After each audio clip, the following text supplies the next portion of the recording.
tiptoe through the tulips. Pop. Adam Curry, John C. Dvorak. It's Sunday, June 2nd, 2019. This is your award-winning Gitmo Nation Media Assassination episode 1143. This is No Agenda. Saving football on the American pitch and broadcasting live from the frontier of Austin, Texas, capital of the Drone Star State. In the morning, everybody. I'm Adam Curry. And from northern Silicon Valley, I'm John C. Dvorak. It's Craigslot and Buzzkill in the morning. Is this to test my response time or something? Yeah.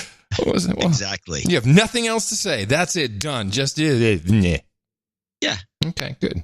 I had a million things that was possible, and I decided, it's too complicated. Okay. Well, I do have an idea. It's a big one. It's a money-making one. We could even use it as our exit strategy, just to start the show off with that. I can bring football, soccer, to American screens in a commercially viable way. By not running it at all? No. I mean, okay. This is the biggest problem. Why? In our... The biggest problem with soccer in the United States, there's two biggest problems. The biggest problem is it stinks as a game, and Americans don't like playing it unless you're a girl.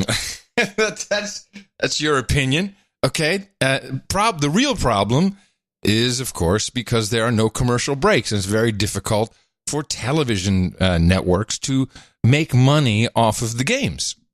Well, they must make money in Mexico. They must make money in England. They must make money on the continent. Well, actually, they do. But there's more people who want to watch. But they also buy more trucks. They also have different broadcast systems, different ways of making money. But now, finally, after having seen the highlights of the Champions League, the big game in the Champions of Europe, Liverpool beating out Tottenham. My God! You're kidding. Did it beat Tottenham? I think it was 2-0 even. It was a crazy game. 2-0. It was a crazy-ass game. But there is now a way to monetize. I have a little clip, which I'll just play it. It won't really explain immediately, but at a certain point, something happened on the field. Oh, she's there. Oh, this is she's fucking gone. She's fucking gone. Yes! She did it. Yes!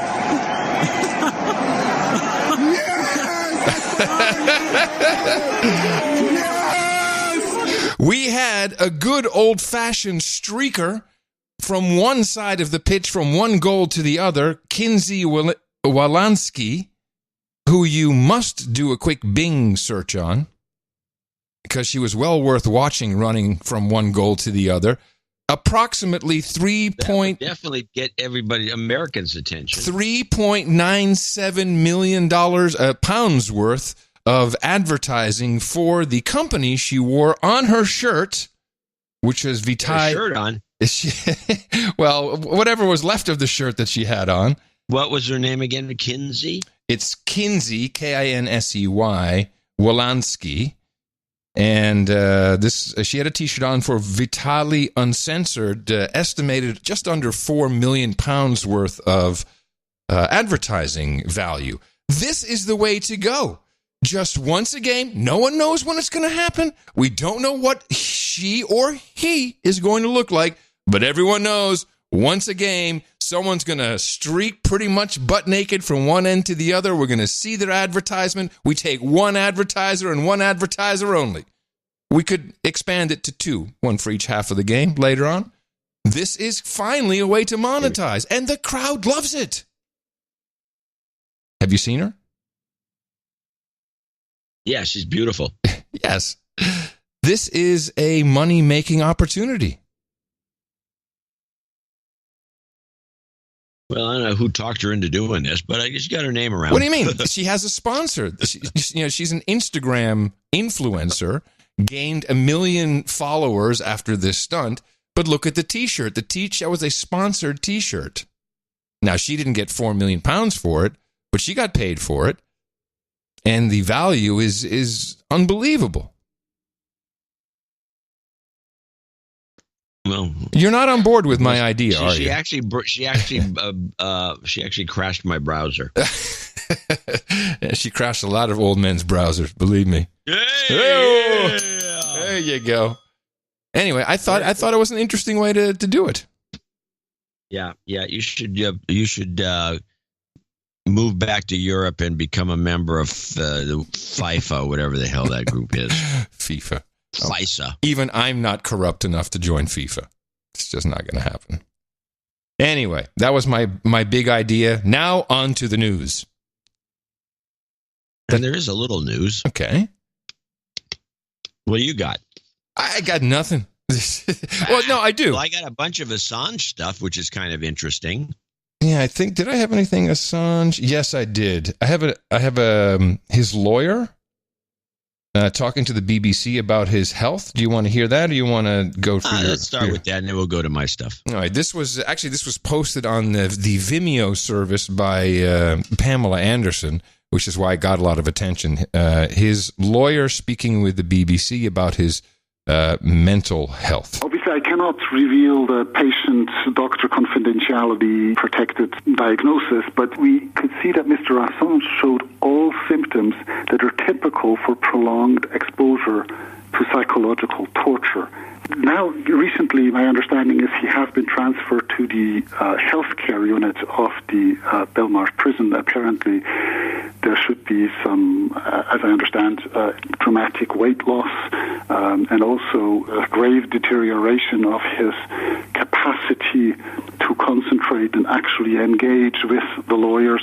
So how long has it been since they first carried him out? Now, this kind of also makes me wonder, did they carry him out because he couldn't walk because of his already dramatic weight loss, which it didn't appear to be? His face seemed kind of full.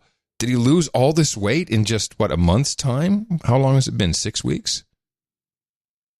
I don't know. The whole thing seems very strange, but I mean, I'm wondering how much of...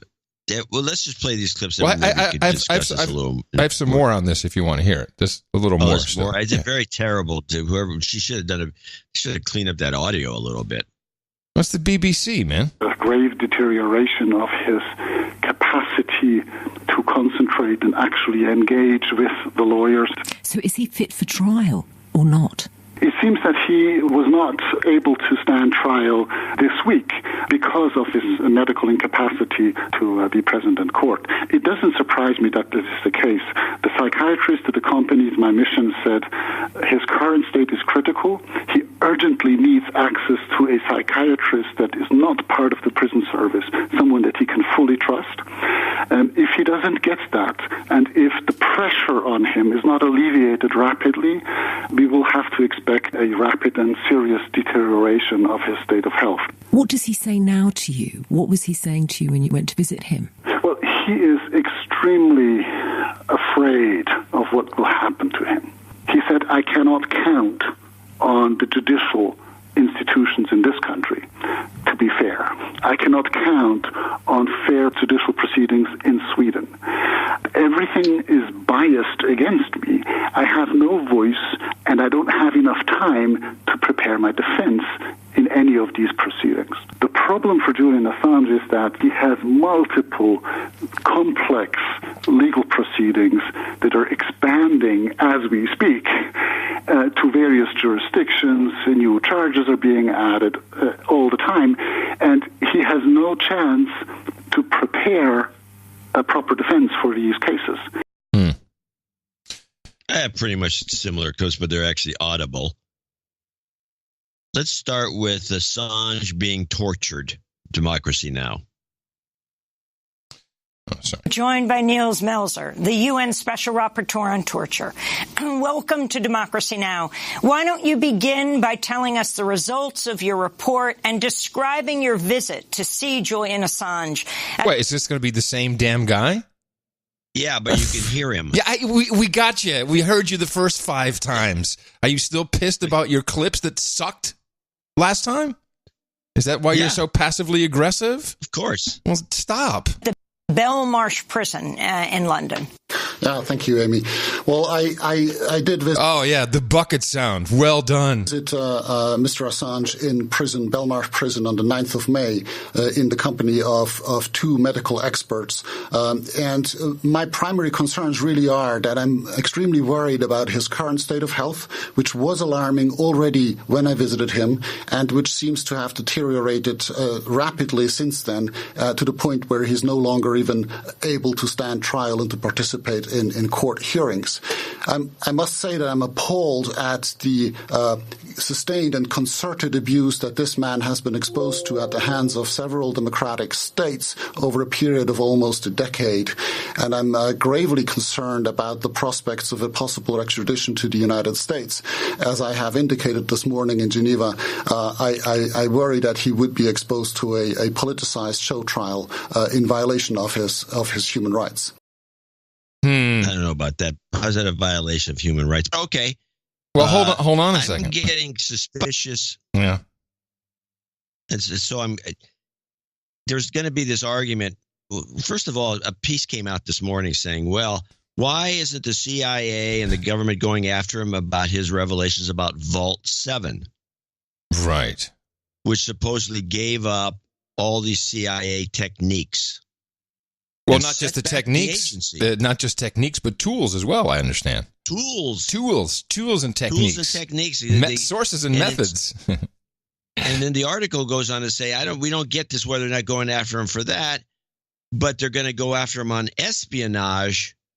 And then in the same sense, they say, which is going to be very hard to prove, which brings us back to your thesis that this may all be bullshit. Well, now I'm thinking the best solution for everybody, mainly for intelligence services, and I'm looking at you, Five Eyes, is to have Assange die. That's the best way. WikiLeaks is still WikiLeaks. It can still be controlled by whoever.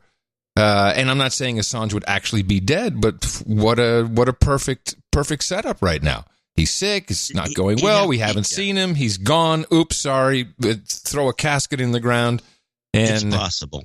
I don't know if he'd go along with it, but it'd be better than what he's doing. Well, Assange is not important anymore. Now it's really about WikiLeaks, which, I mean, you tell me. Remember when they were literally deplatforming WikiLeaks.org from the internet by hijacking, the FBI got the DNS. They were jamming DNS everywhere. Then you had tons of mirrors. Everyone was registering a different WikiLeaks domain to help spread the load.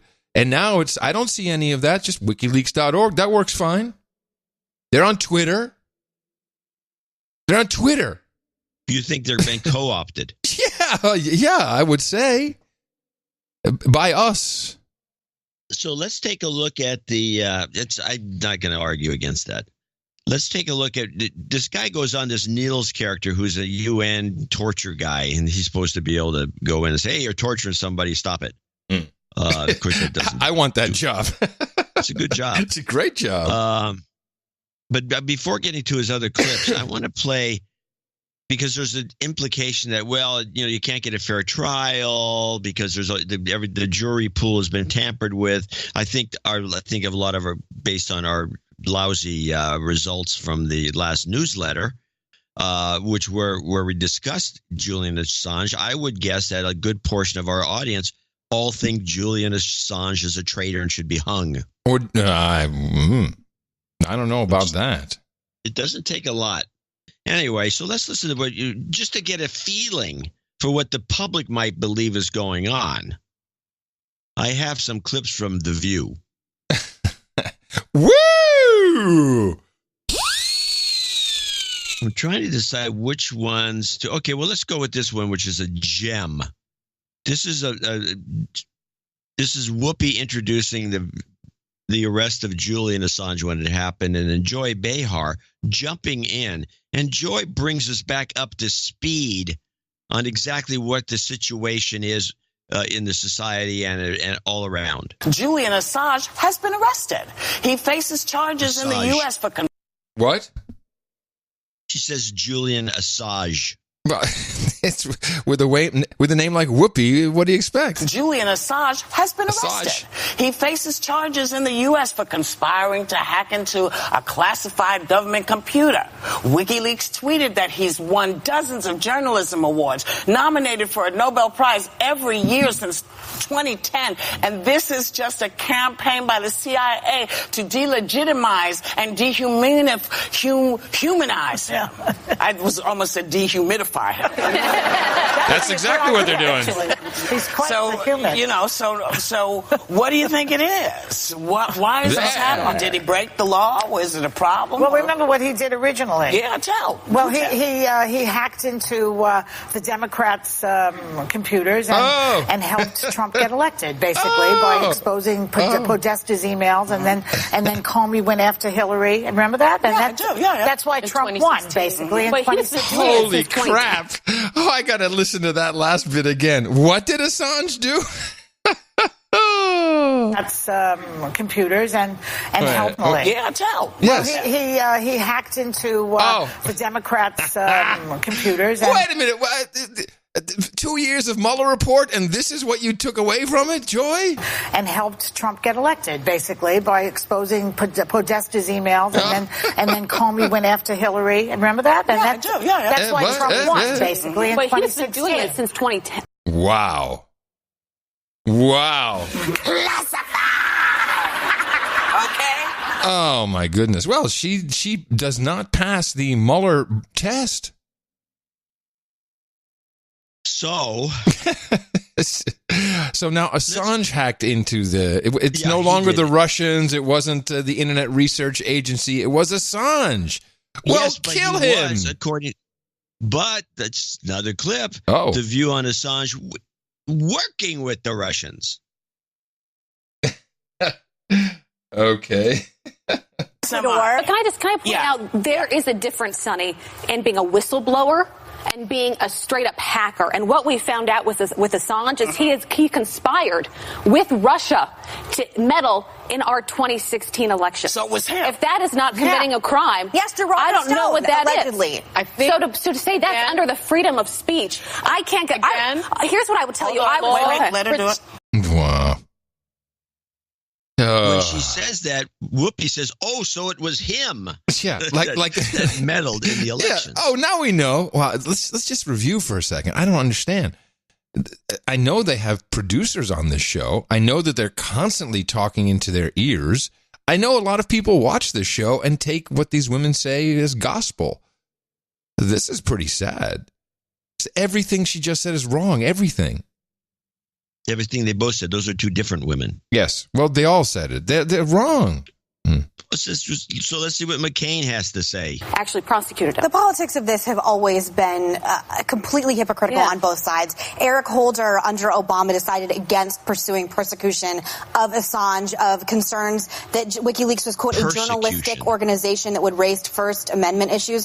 Chelsea Manning was granted clemency. Chelsea Manning in 2010 released 750,000 classified and sensitive military documents that put our national security at risk. Under the Obama administration, she was given clemency. Yes. This is something that a lot of people who have put national security at first, I put myself in that category, have been warning about and warning about and warning about. And the only time the Democrats started caring is when it started affecting them politically, and Hillary Clinton's emails were released, and John Podesta's emails were released. Does and anybody, I, for one, what's going to happen with him? That's my question. So here's the biggest I hope he rots problem. in hell, starting with that. Can I weigh in? Well, there you go. I hope he rots in hell, gets a round of applause. We don't even need to extradite him. He's guilty, done, and rotten in hell already. Doesn't matter. Just bring a piece of hair. There, we got his scalp, girls. That's pretty low. Pretty low. So let's go back to our UN guy. This is, what's his name again? Nils something. First of all, let's have a short clip that kind of reflects what the View people think. In other words, the jury pool has been poisoned to the point where it's even at the judge level. Play this little thick clip here, Nils on not guilty plea. The same day he was dragged out of the embassy after more than 6 years, and the same day he was pulled into a UK court.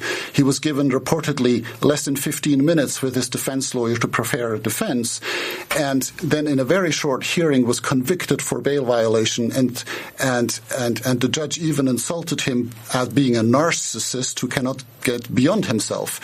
Now, as a lawyer, having worked at court myself, I cannot imagine how a judge could come to such a conclusion when the defendant didn't say anything else in that hearing than I plead not guilty. Oh, well, that's a kangaroo court then, obviously.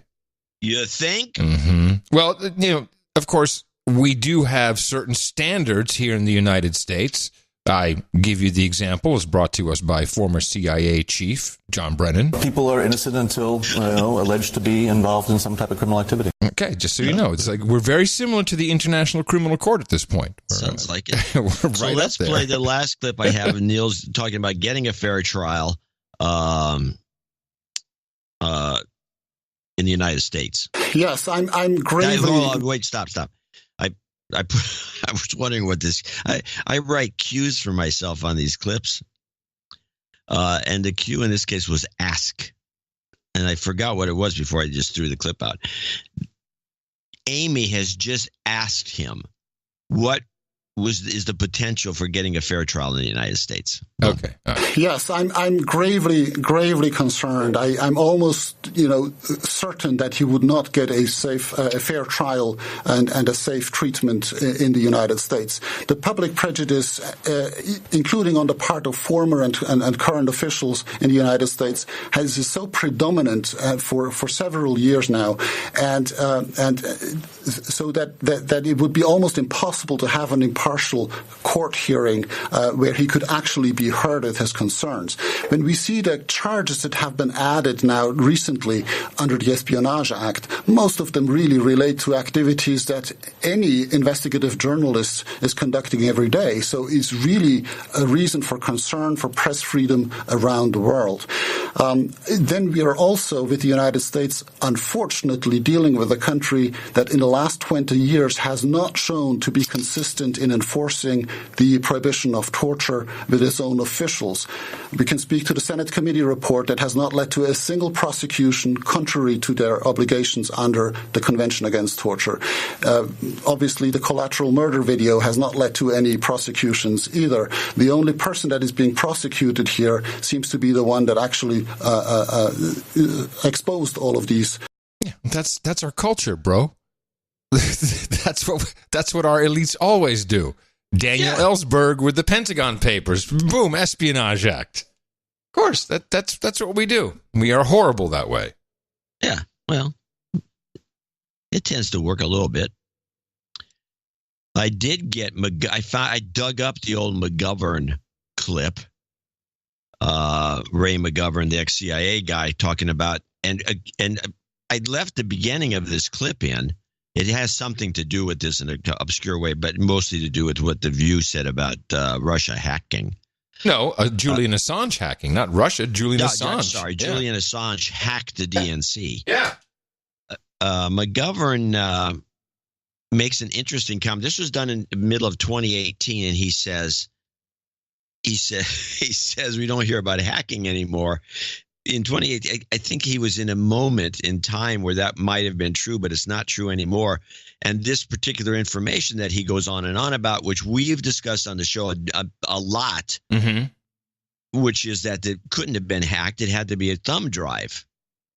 And that which brings in all kinds of other possibilities. Well, I do have some new information regarding that, but let's listen to the clip first. Let's listen to McGovern, and then you can update us. You don't hear anything about Russian hacking anymore, right? That's interesting. Huh. That was a big deal. Well, suffice it to say that with the help of our two former technical directors of NSA, Bill Binney and Ed Loomis, we've been able to prove that the celebrated, quote, hack, end quote, of 5 July 2016, which was blamed on the Russians, and the Russians alleged to have given it to WikiLeaks, and that, of course, was the DNC emails, that this was not a hack. not a hack. By the Russians? No, not by the Russians. It's not a hack by anybody. Now, how does that work? Think of the internet as a pipe, okay? Now, we know what the capacity of the internet was in early July of 2016. The information said to have been hacked could not have been hacked because it was downloaded onto a thumb drive at a speed 3 times what the internet pipe would have been able to tolerate given its capacity.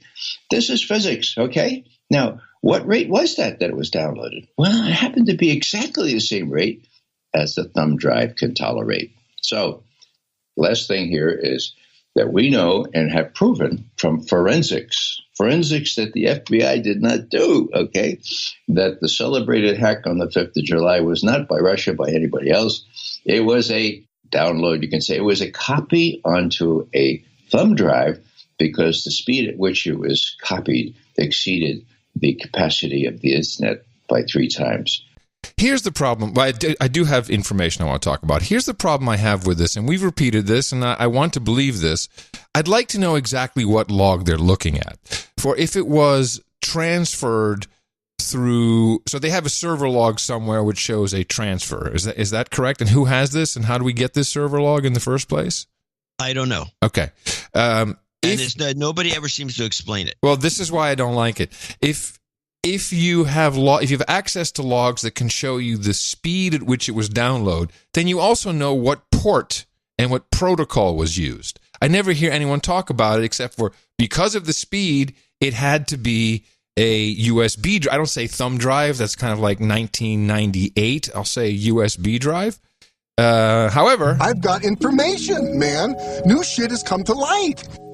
In lacking of any evidence that it was an actual thumb drive, I now have pretty much proof that it would have worked and could have easily been a power line connector. Could have been anything. And I'm a little tired of people repeating this. It had to be. It had to be. It had to be. Without show me the log. I know what logs look like. I know where the logs come from. Was it a Unix server? Was it a Windows machine? Was it a Windows 2000 server? I actually find it difficult to believe that one of the security blogs doesn't have all this information. I've not seen it. Well, of course, now we have the troll room posting all kinds of possible articles, which I'm happy about because we need to know. Well, you said you had new information. That's what I just said. It could have been a power line adapter. You're just throwing it. Okay, that's not new information. That's supposition. Yes, of course it is. And of course, you brought the power line thing in because this is a theme. When you need to explain my jokes, it's already bad. Okay. Sorry. I'm thinking, what is he got? Where is he going with this? And then it's just a joke ridiculing the power line technology. No, you. Not which power. Would be, by the way, I mean, I never thought about it, but if you think about having a power line connection. Oh, there's all kinds of possibilities. All you have to do is just drop one in somewhere, or you have to press 2 buttons at the same time to pair them. No, you don't. It's not at the same time. They have to be near each other. You push one button and it blinks, and then you push the other button, and then they're paired. You don't have to push them both at the same time. You have to have access to both of them within the same time frame. Yes. Okay. So it's not a great way. Anyway, that's not true. Here's the way it would work. You have your master and your slave, and you're sitting in the office here, and you put them in 2 plugs, and you pair them, and then you take the slave, and then you stick it over someplace else. Now you can put it anywhere you want. Okay. It doesn't send out a blip through the pot. Why am I even asking you this? I don't want to know anymore. It's fine. It was a thumb drive. I'm going with the power line idea. How do people get these transfer times? I see it in the troll room. Hey, there was no log. Transfer time is where do you get transfer time from? Just magic appeared out of the sky? No. I'm sorry. I'm not buying it anymore. until someone can show me where this information comes from. And this is the Binney group, so I hold them in pretty high regard. They should do more than just say. I will look into it. Okay. You have a second clip from McGovern? Yeah, this is I don't even know what this clip is, but I put it here for. I got 3 clips apparently. Play McGovern. No, I got 2. You're right. Play this second clip. Sorry, this is the motive. Nance got information. Bill Binney is still working on this. That shows that Guccifer 2.0, who is said to be working for the Russians or very much involved in this, that it's a fraud. That everything he's been saying is demonstrably suspect because of various physical principles. Now, why is that of importance? Well, let me just tell you that we have a new nuclear posture statement revealed on Friday. And the really new aspect of this says that we can go to war with nuclear weapons or these small nuclear weapons on the occasion of any kind of enemy act, including cyber attack. Whoa! So 80% of the American people, according to my informal poll, including my family, believe that everybody knows the Russians hacked into our election. Everybody knows that, just like everybody knew that there were weapons of mass destruction in Iraq. It's not true that they did. It's demonstrably untrue. But, the next time this comes around, next time there's a cyber attack by the Russians or anybody else, so-called, this was still on the record. Well, they hacked into our election. They tried to undermine a democracy in 2016. And they're doing it again. Yeah. And this is, anything McGovern says, anything we say, once the information is out there, and I'm demure and disappointed and somewhat depressed by the View clips. That is now what people will believe. Julian Assange hacked into our elections, hacked into the Hillary Clinton, just into Clinton. Don't have to say anything. Just hacked into Clinton and published everything. That's the state. No one else will give a shit. No one else will remember anything. There's no more truth to be had. It's over and done with. And Assange will never stand trial. Dead man walking. Sorry. They're going to kill him. They got it. The message is out. They got everything they need in place. Off him. Continue with WikiLeaks. Great co-opt. Well, that's what you'd do. You'd co-opt it, and it's been done. I don't know how they're going to deal with Assange. If he does get killed. An urn is not that big. I mean, you can kind of put it anywhere. But if you've got the people at the View going off like they did with this unbelievable bullcrap, yeah, nobody will care. There'll be a lot of good riddance, or this. I mean, the other thing I didn't bitch about so much in the last show, but I continually bitch about is the fact that Assange isn't an American, but yet they call him a traitor. Yeah. Well, did they call him that on The View? I didn't hear the T word on The View. No, they didn't call him on. No, she just wanted him to rot in hell. But they didn't call him that on The View. But they could just, if they did, it would have fit right in. Right. But others have. I mean, a lot of our senators, a lot of Republican senators have called him a traitor. Mm-hmm. I think even Trump may have. I'm not sure. But he's been called a traitor on and on and on. And it's just beyond me, because how can you be a traitor if you're not even a citizen? No. You can be an enemy of the state. Well, that's about it. That's about it. A lot of people can be an enemy of the state. I'd like to talk for a moment about something that I think it happened on show day. I believe it happened on Thursday. The president threatened Mexico with 5% tariffs on all goods from Mexico as of June 10th. If they don't slow down the wave of people seeking entry into the United States without proper paperwork. It's my new term for illegal.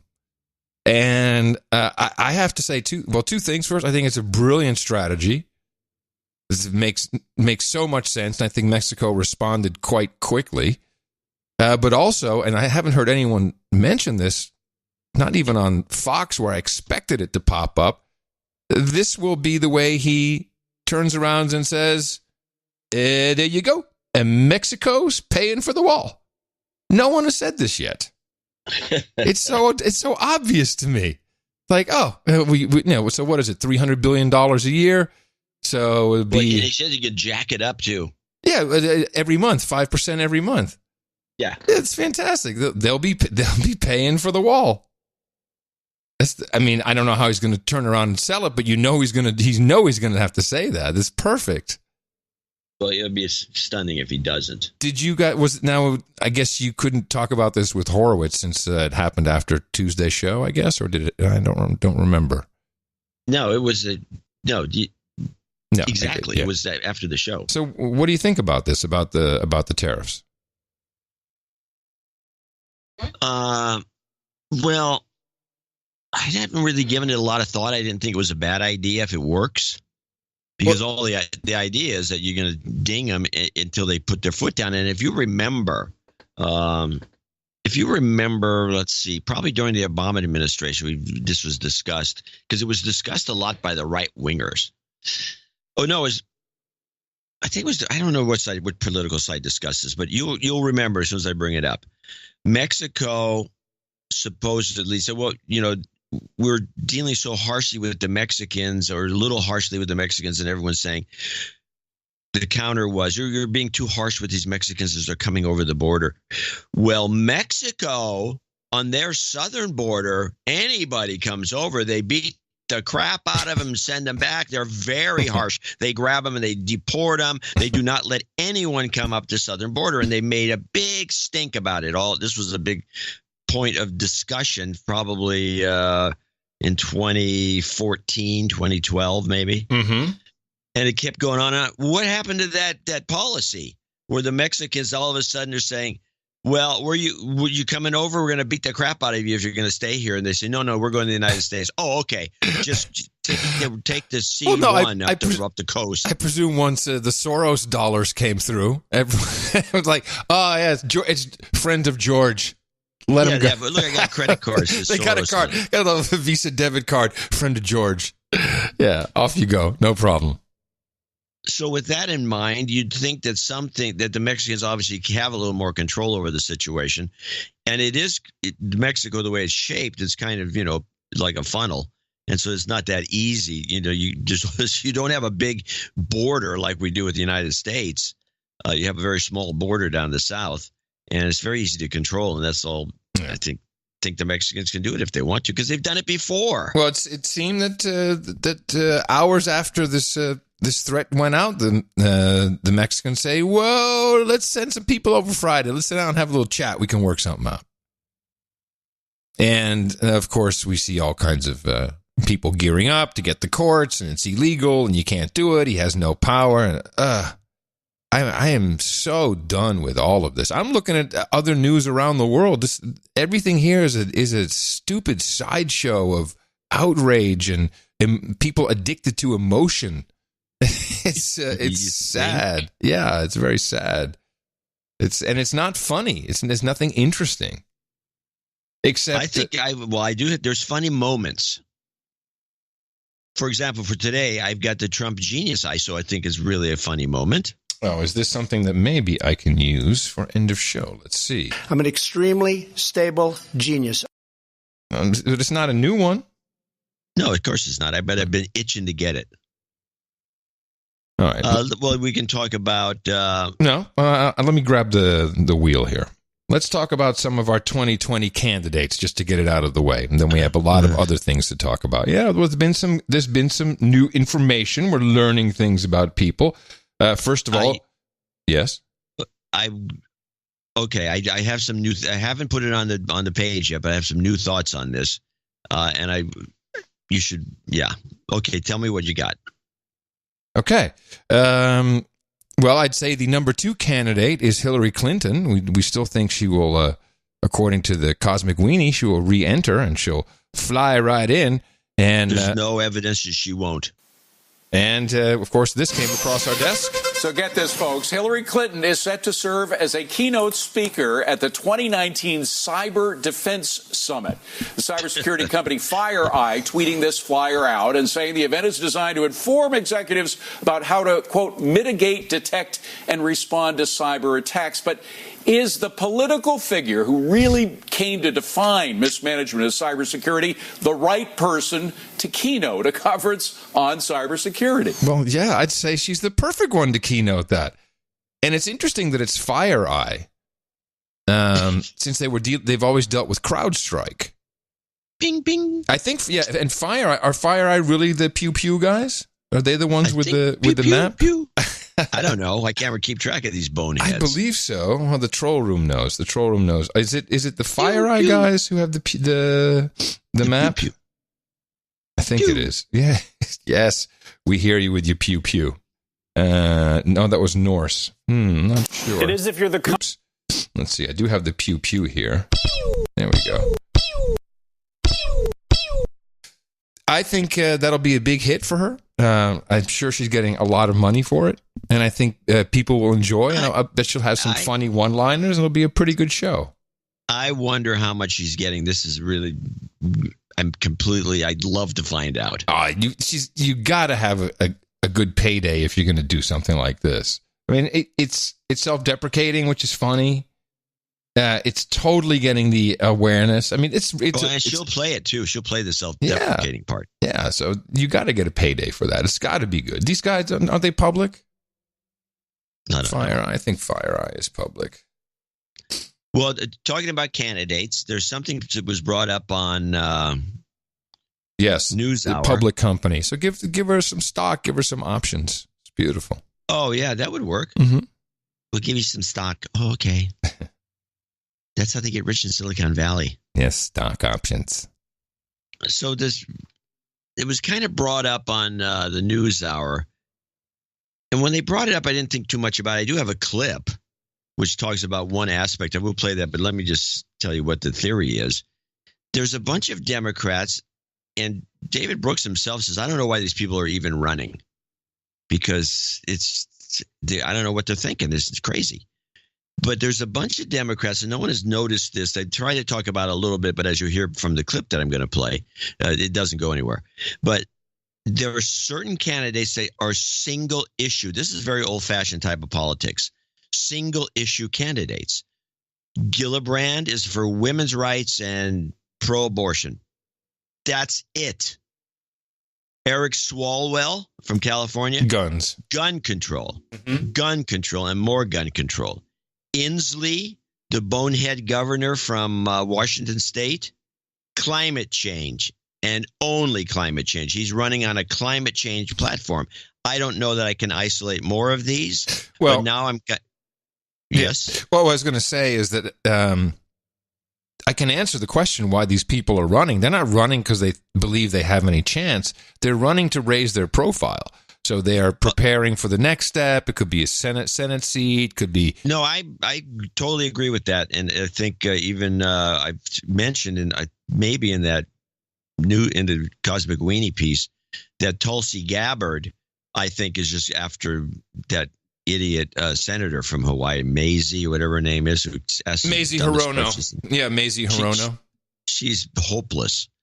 But I think these single issue things, it's not as though there's any crossover, which makes me wonder if they're test marketing the issues. Different ideas? Okay. Yeah, that could be. So you run these different candidates out there and you see which one gets traction with whatever issue they're running on, and then you incorporate that issue into the platform. And none of these candidates, of course, have a chance, and I think that's pretty obvious. When they talked about on NewsHour, they talked about Gillibrand a bit. To here, play this clip. This is Mark Shields on abortion and Gillibrand. And now we turn to the analysis of Shields and Brooks. That is syndicated columnist Mark Shields and New York Times columnist David Brooks.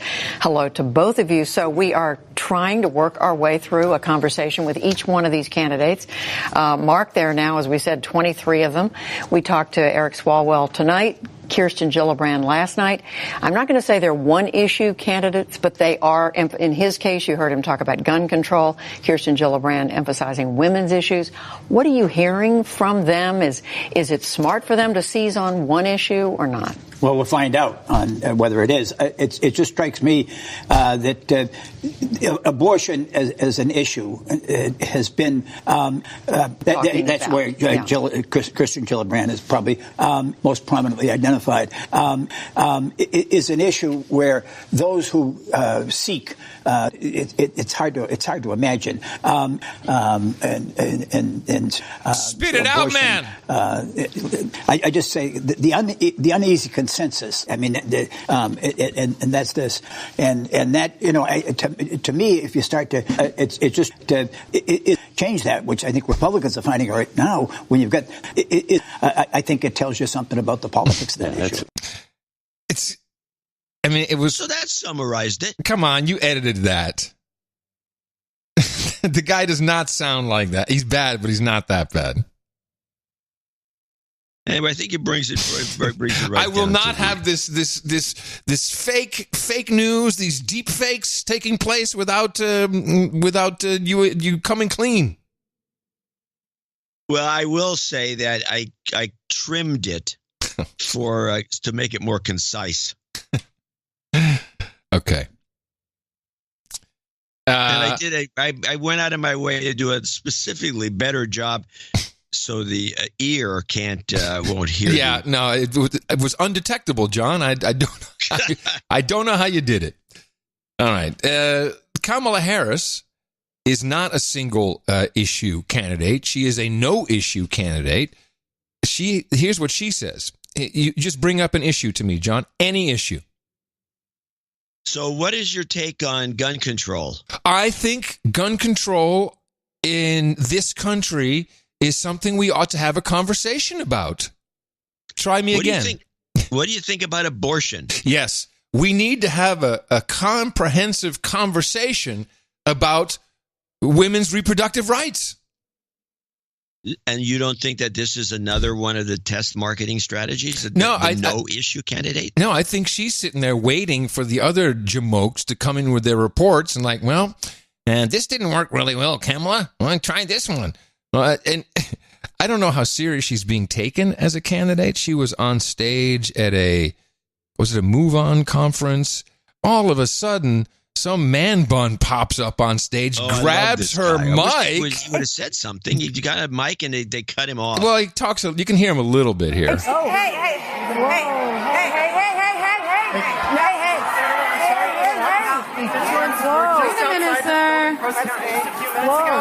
Asking for your attention to a much bigger idea. Thank you so much, sir, for your big idea. So there's 15. I'm going to let it run for a second. There's 15 seconds between this man bun popping up on stage. Kamala gets up, walks away slowly, and after 15 seconds, some kind of security guard jumps the guy from behind, pushes him away. How serious can you take this candidate if she has zero security? Any douchebag can pop up and hey, here we go. I'm just grabbing the mic and right in your face. Nothing happened. But we want to make sure that we are able. But also, what kind of a leader is Kamala Harris? I mean, she's gone now. She's off the stage, and this is going on. This. Okay, it's okay, folks. It's okay. People have their own big ideas. They have their own big ideas. Yeah. So she could have easily come back. The guy is off the stage. To our folks that have come here to speak to us. She didn't have to leave at all. She was never in any real danger after they got him. And look, Kamala. They have to chant to bring her back. This would be the leader of the free world in our country. A pussy. No. This is Pachenik's pick. Well, then he's picking a pussy. She's a coward. She's a coward. She didn't really even want to come back on stage, even though this guy had been gone for a minute. Well, I remember bad optics in my view. Bad optics for someone who wants to be president and leader. You can step back for a second, maybe even say something, address it. She was gone. She was in the limo. I remember in the years past when Gene McCarthy was running for president, and he showed up at the Berkeley campus. And he showed up, and he was walking around with no security, really. And some maniac, just like this guy, only an older version or a different version. It's a hippie version as opposed to the man bun type, who's a creepy looking guy, by the way. They started yelling at him. And McCarthy, he gave as good as he got. He just stood there, stood his ground, and started yakking with the guy and saying, "No, you're wrong about this. You're wrong about that." Sure. I was very impressed by this. Skulking off, in fear is not the way to do it. You kind of have to see the video to just see that, she sits there, the guy comes right to her, yanks the mic out of her hand. She's like, "Oh," and then, the guy's yapping, he's walking, and then you just see her go tiptoe through the tulips. And the thing is, she kept that kind of shit-eating grin that she always has. She has this one smile. Yeah. We should have a conversation about that, I think. I'll just keep the smile on my face as I move out of the way. Let's have a conversation about that man bun. And then we had Elizabeth Warren. She went on the Breakfast Club, which is Power 105 in New York, who apparently have no commercials. I don't know how they make any money, but they interviewed her for almost 45 minutes, not a single commercial break, which is for a morning show is pretty good. But it also it really gave time for us to get to know the candidates. And they are brutally honest. You've probably heard little snippets of this. I figured it's no agenda. Why don't we play the entire piece in context where they ask her specifically about her mistake of thinking she was of Native American heritage. I want to clear up some stuff because there's a lot of criticism that's said about you, so I want to give you the opportunity to speak on these things. The Native American thing. Do you regret taking the DNA test? Look, I can't go back. But you got to explain to a lot of people that don't know. Now, you came out and said that you were Native American. Long ago. And they found out that you weren't. And people were very upset about that. This ain't for the people who don't know. No, but a lot of people don't have that much time. Because we're putting people up to her as well. So notice that notice that she's also fighting the same issue that we were talking about with, what the public believes. These guys, and she's not answering any questions, obviously. So do you regret taking the DNA test? She didn't say no. She's like, you claimed falsely you're Native American. No, long ago. She in the people's mind, she's a liar, and I don't think she can break through it. So I grew up in Oklahoma. I learned about my family the same way most people learn about their family, from my mama and my daddy and my aunts and my uncles. Cornflakes box. And it's what I believe. But I'm not a person of color. I'm not a citizen of a tribe.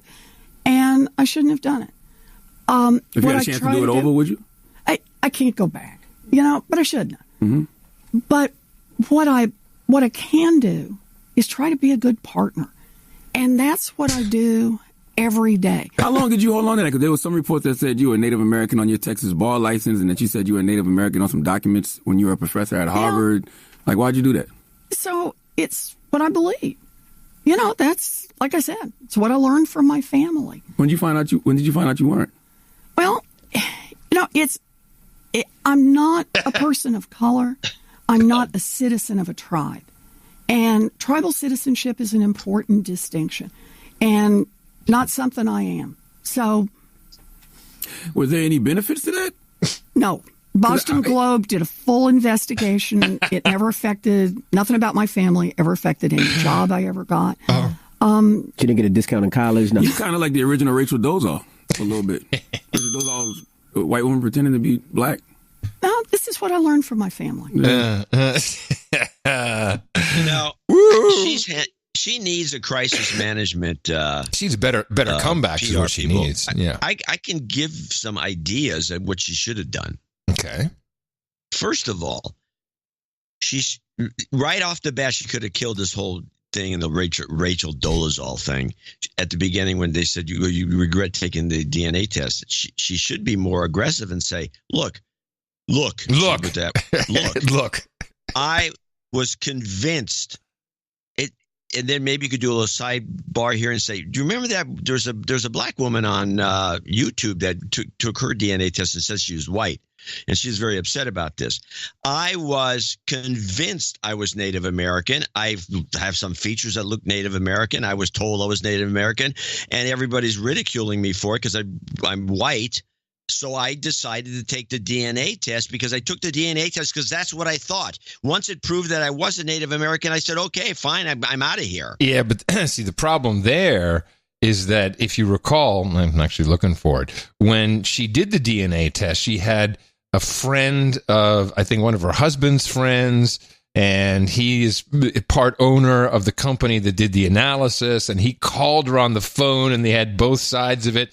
Well, looks like you're definitely Pocahontas. And, so she can't get away from that. That you recall. She's done. I'm sorry? Because what I described, you're right. Because actually there's two things involved. One, and this, she doubled down was her problem.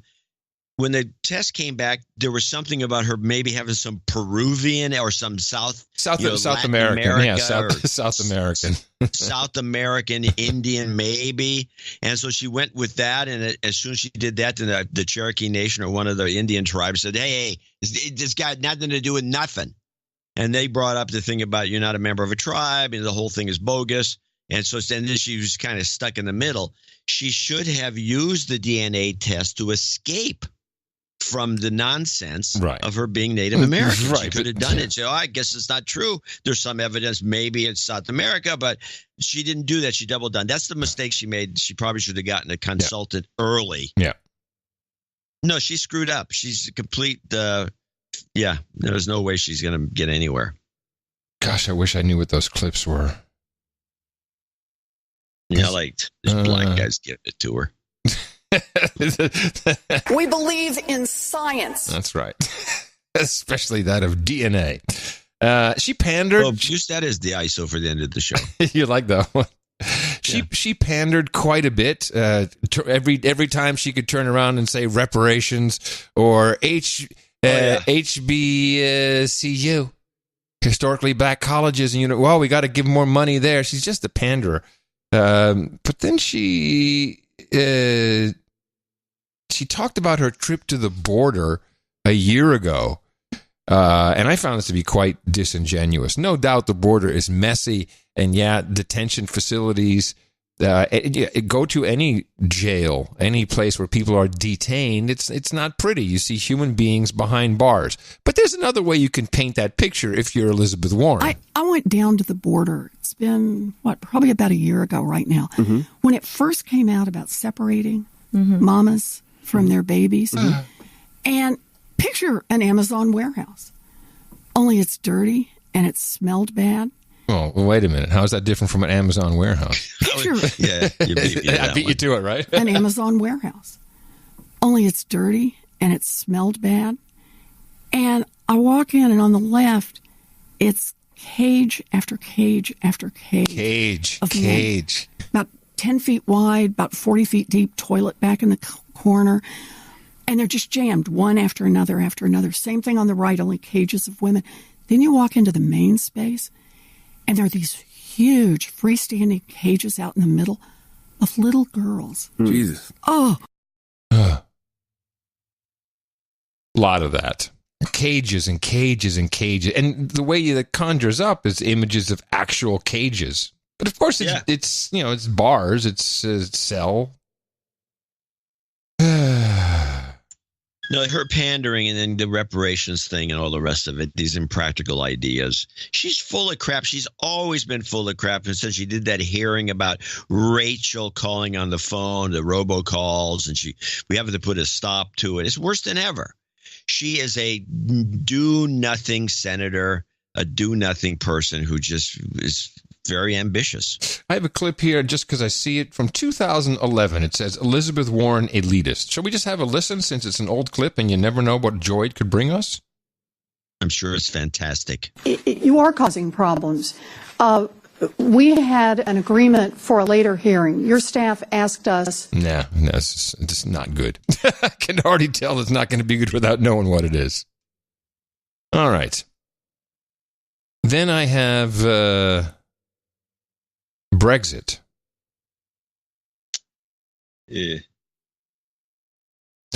Brexit. Yes, well, a couple of things. I didn't get any clips or anything of John Cleese, but you know he's been in the news. That Cleese clip was not that good. No, it wasn't. I did get a good clip from Elton John, which I thought was it shows exactly the problem with people, in this case, who are with the establishment and virtue signal and claim things, but really are behaving in exactly the opposite way. So Elton John is in the news now, not only because there's this movie out about him called Rocket Man, which is in theaters now, and I'm very much looking forward to that. And of course, they've got the publicity machine ramped up. You know, whoa, in Russia, they're showing it. They're cutting out the gay scenes. Well, that's just so you don't have to pay a fine. So you're cutting out the gay scenes. So don't lie about that. But then he's on stage, and this is what he said just the other night. If there is one thing that I've learned as I get older, it's the incredible healing power of love and compassion. Woo! And love! I really believe that we need more love. Love, John, love, compassion, the healing power write this of down. Love. Yeah, write it down, because you're going to need it in about 30 seconds. Love and compassion. And I really believe that we need more love and compassion in the world today. I agree. Let's show some love, Elton. A lot more. I am so sick to death of politicians, especially British politicians. There's some love and compassion. I'm sick to death of Brexit. Love and compassion. I am a European.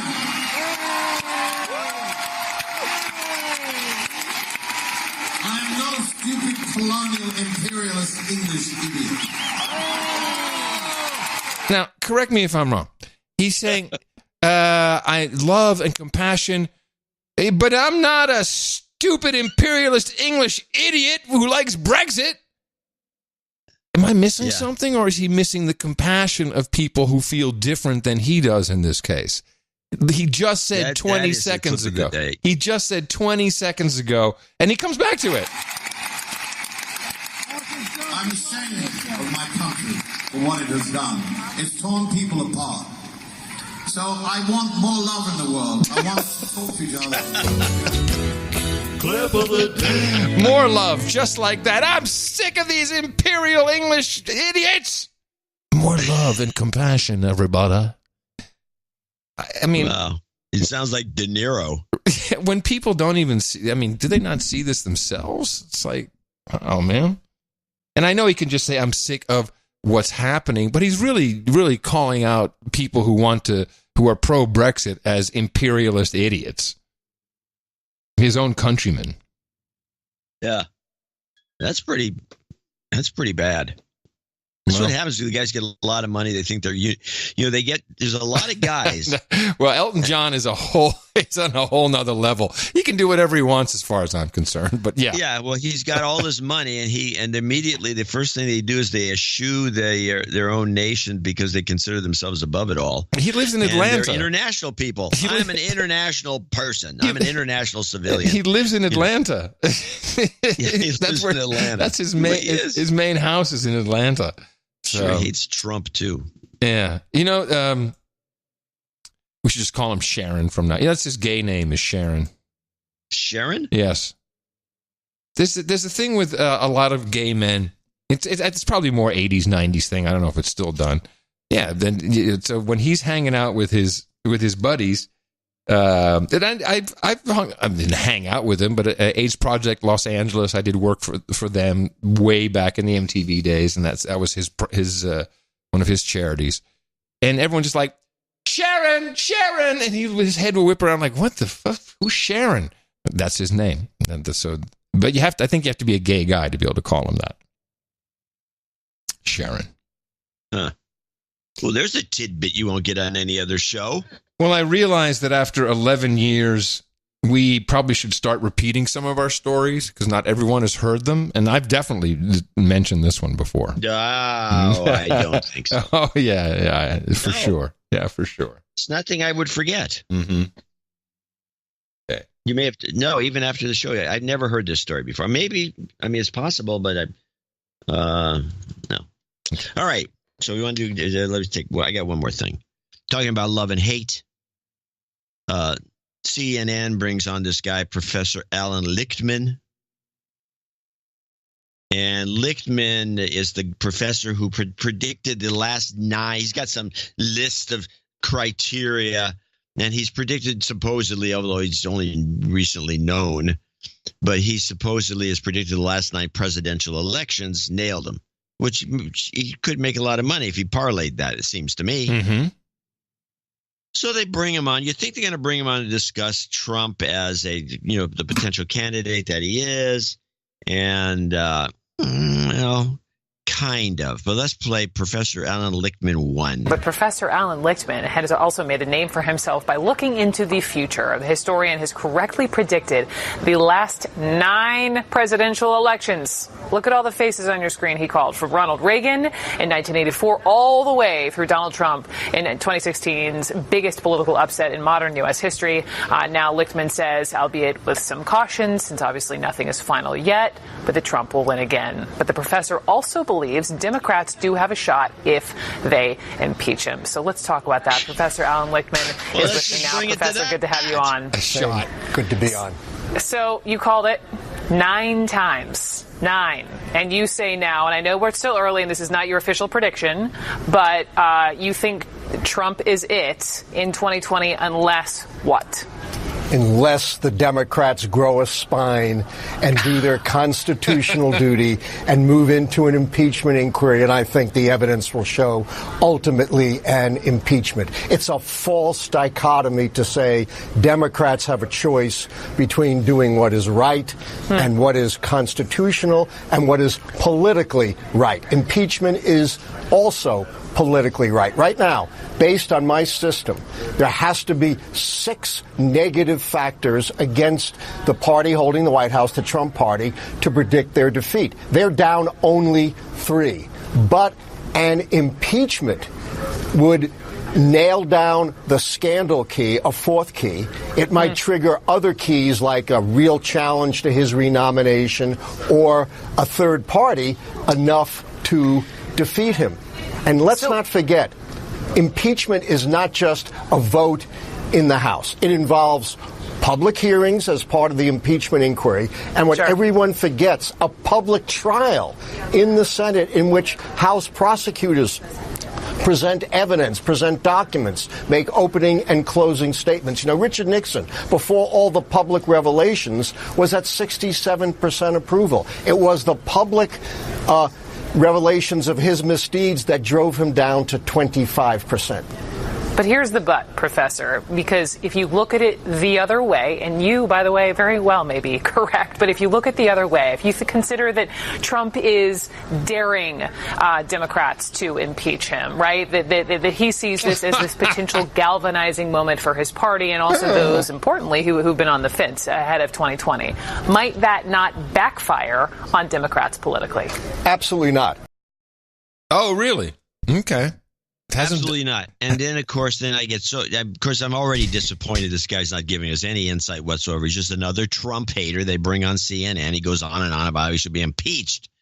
And so he throws this in, and it's like after you listen to the Joy Behar rant and these other things that we've heard on the show so far, you hear this and you just go, what is the point of anything? If this is the way things are going to go, this is part 2. It's a short 9 seconds. All the evidence against him. We're not just talking about obstruction of justice. We're also talking about something Mueller did not opine on, possible collusion with the Russians. Please. Mueller did not opine on, he says, collusion with the Russians. Now, that was the news media, the very station you're at. That's what the whole report was about. CNN has now, or Turner Broadcasting, I should say, subsidiary of Time Warner, is now moving all freelancers to a 90-day billing cycle. Yeah. That's usually not a good thing. That's usually an accounting trick. Yeah. Yeah, when you have issues with your payroll. It's a great, and they're offering people, we got a special deal through Citibank. They'll give you a loan in the meantime. Woohoo! That sounds like a groovy way to work. Well, someone else who was in the Nixon era was Tom Brokaw. He showed up on the Morning Joes to really express his displeasure at the ease at which these impeachment discussions are even being held. And I've been going back over that period of time, and the great difference is it was so much more methodical then on both parties. They knew how serious this was. This was not just let's put it on the calendar for Monday. An impeachment means that we remove the president from office, and there's no more dramatic instance in the American Constitution or in the American political way of life than doing that. So they went at it, both parties, in the most methodical, thoughtful way. And so they crossed every T and dotted every I. They had discussions back and forth in public and privately. Now they just throw the word around like, let's take a break and have an impeachment. I think that's really, really inappropriate, and I think it cheapens the process, frankly. And I don't think that it advances our interest in moving this country forward at a time now when we need to be paying much more attention to what the Constitution says, what the process is, and who we are. We've got three branches of government. The president still is the strongest. But if you're going to take a president down, you better take him down in a way that you can defend that 100 years from now, based on not just the evidence, but on following the rule of law. Yeah, I was actually stunned by this clip because it was on Morning Joe, and he's a known Trump basher. Yeah, and he didn't really do the bashing. They got caught off guard by this. They actually cut away from him kind of after that sentence. They didn't even say thanks, Tom. Just went to some other guy who was like, well, yeah. But for people outside the United States, but also many people inside the United States, the House doesn't impeach. That's not really how it works. They come up with the articles of impeachment, and then they send that to the Senate as a recommendation for the Senate to remove the president from office, which seems unlikely at this point. But Pansy Pelosi went on to Kimmel to sell her message, and she was on she got a long segment. She had, I think, 3 segments. So she was there for 15, 20 minutes. That's terrible.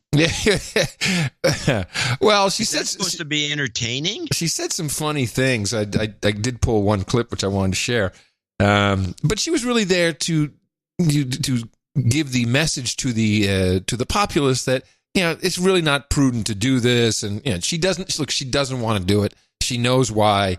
It's a smart thing to do. She really just wants to prolong this up until the election. It's the same thing. We just went through this, which is why it's no wonder that CNN is going to a net 90 billing. I mean, all these guys, you can't keep pushing this on people. It's like the Malaysian airplane that went down. People get tired of it, even of this.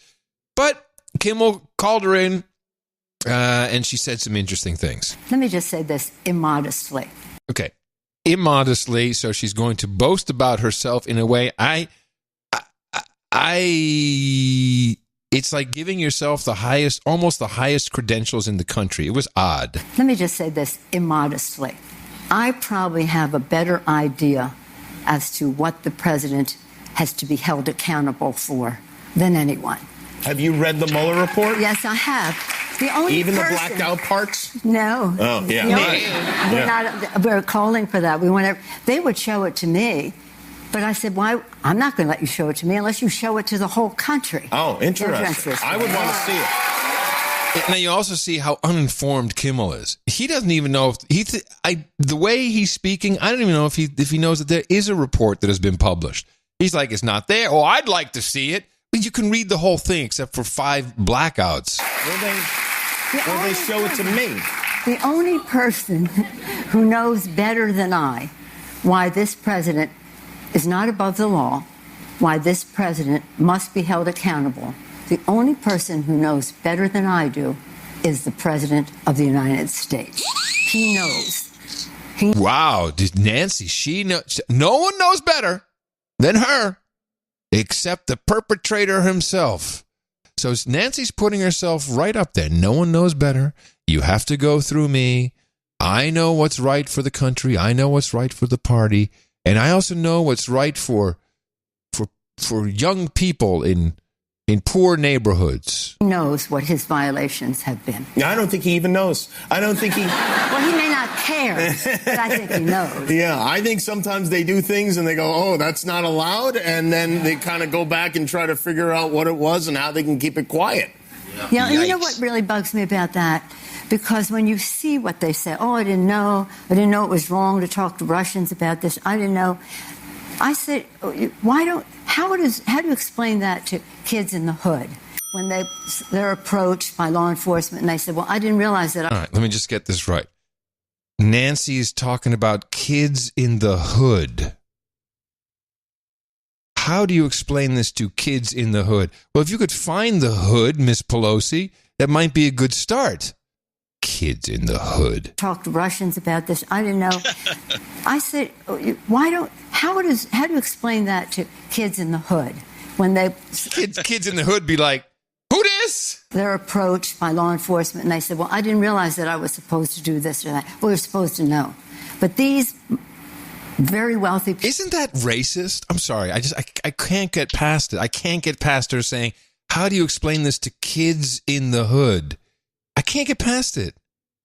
Isn't that racist? Is there a hood that can she point to the hood and maybe we should do something about the hood? It bothered me. Yeah, it's obvious. Well, I can see that it did bother you. I mean, it's bothersome. But Nancy's just like she's that's almost. I would say she pulled a. I would almost want to say she pulled a Trump. But no, she pulled kind of like a Dan Quayle. Ooh, yeah, it was close to a Quayle, wasn't it? Yes, I agree. Just kind of a gaffe of gaffes. Well, there'll be no impeachment. Gaff. There'll be no impeachment, just a lot of noise and a lot of wasted cycles, and I think it's quite a shame because there's so much else going on in the world, which we can discuss, and we shall do that. But first, allow me to thank you for your courage and say in the morning to you, the man who put the C in the Champions League, John C. Dvorak. In the morning to you, Mr. Adam Curry. In the morning, all ships at sea, feet on the ground, boots in the air, subs in the water, and all the dames and knights out there. In the morning to our trolls in the troll room, who have been trolly today. Some real trolls, but also some helpful trolls. NoAgendaStream.com. I wanted to mention something about the stream, NoAgendaStream.com, where you can go, you log into that page, and you can get into the chat room. That's where it's where it says chat probably, but it's really where the trolls are. But you can also listen to the stream. And this is 24/7, and there's a lot of live shows. I was listening yesterday. It was really cool. It went from Void Zero, who was doing all kinds of interesting music, and then all of a sudden our good buddy Rhino the Bearded popped back on with this 00 countdown, which it's fun to listen to. It's really, there's just so much interesting variety of stuff that you should check it out. And certainly on both Thursdays when we do the show, on Sundays and Thursdays, NoAgendaStream.com. And it's good to have everybody there in the troll room this morning. Also in the morning, too, I believe this is Sir Andrew Gardner, who brought us the artwork for episode 1142. We titled that Cornageddon. And this was Bob Mueller as Moses with the tablets. It wasn't the best Photoshop job, but it was the right intent. It had all the right elements, made us chuckle, and therefore bestowed with the honor of representing us in podcatch apps all across Gitmo Nation, where this new image popped up, and we certainly appreciate it. And all of the work our artists do. NoAgendaArtGenerator.com. You too can participate and win fame and fortune by having your artwork chosen. Thank you very much to all of our artists. Now, executive producers, associate executive producers, our value for value model. Who do we have to thank today, John? Oh, first of all, I want to mention I did use Mike Riley's piece for the newsletter. Which one was that? It was a really nice evergreen piece that I thought was just dynamite. It was just art, more or less. Mm-hmm. It's hard to describe. But something I can describe is executive producer Christopher Massey, who came in with $400. He's a top guy for today's show, 1143. And he says, hello, John and Adam. I'm hopeful to get this donation letter registered in time for the Sunday, June 2nd show. Yeah, you did. This momentous day is when we will be celebrating the high school graduation of my first human resource. But first, a de-douching is in order. You've been de-douched. First donation, I started listening to the show about 2 years ago after I got hit in the mouth by a friend. I listened only sporadically as I found it hard to find the time to devote the requisite amount of hours each week, 5, to the amount of 6. The requisite amount 5. Requisite amount of content you provide slowly, however, I found the time to listen more regularly and ultimately later hit my son in the mouth as well.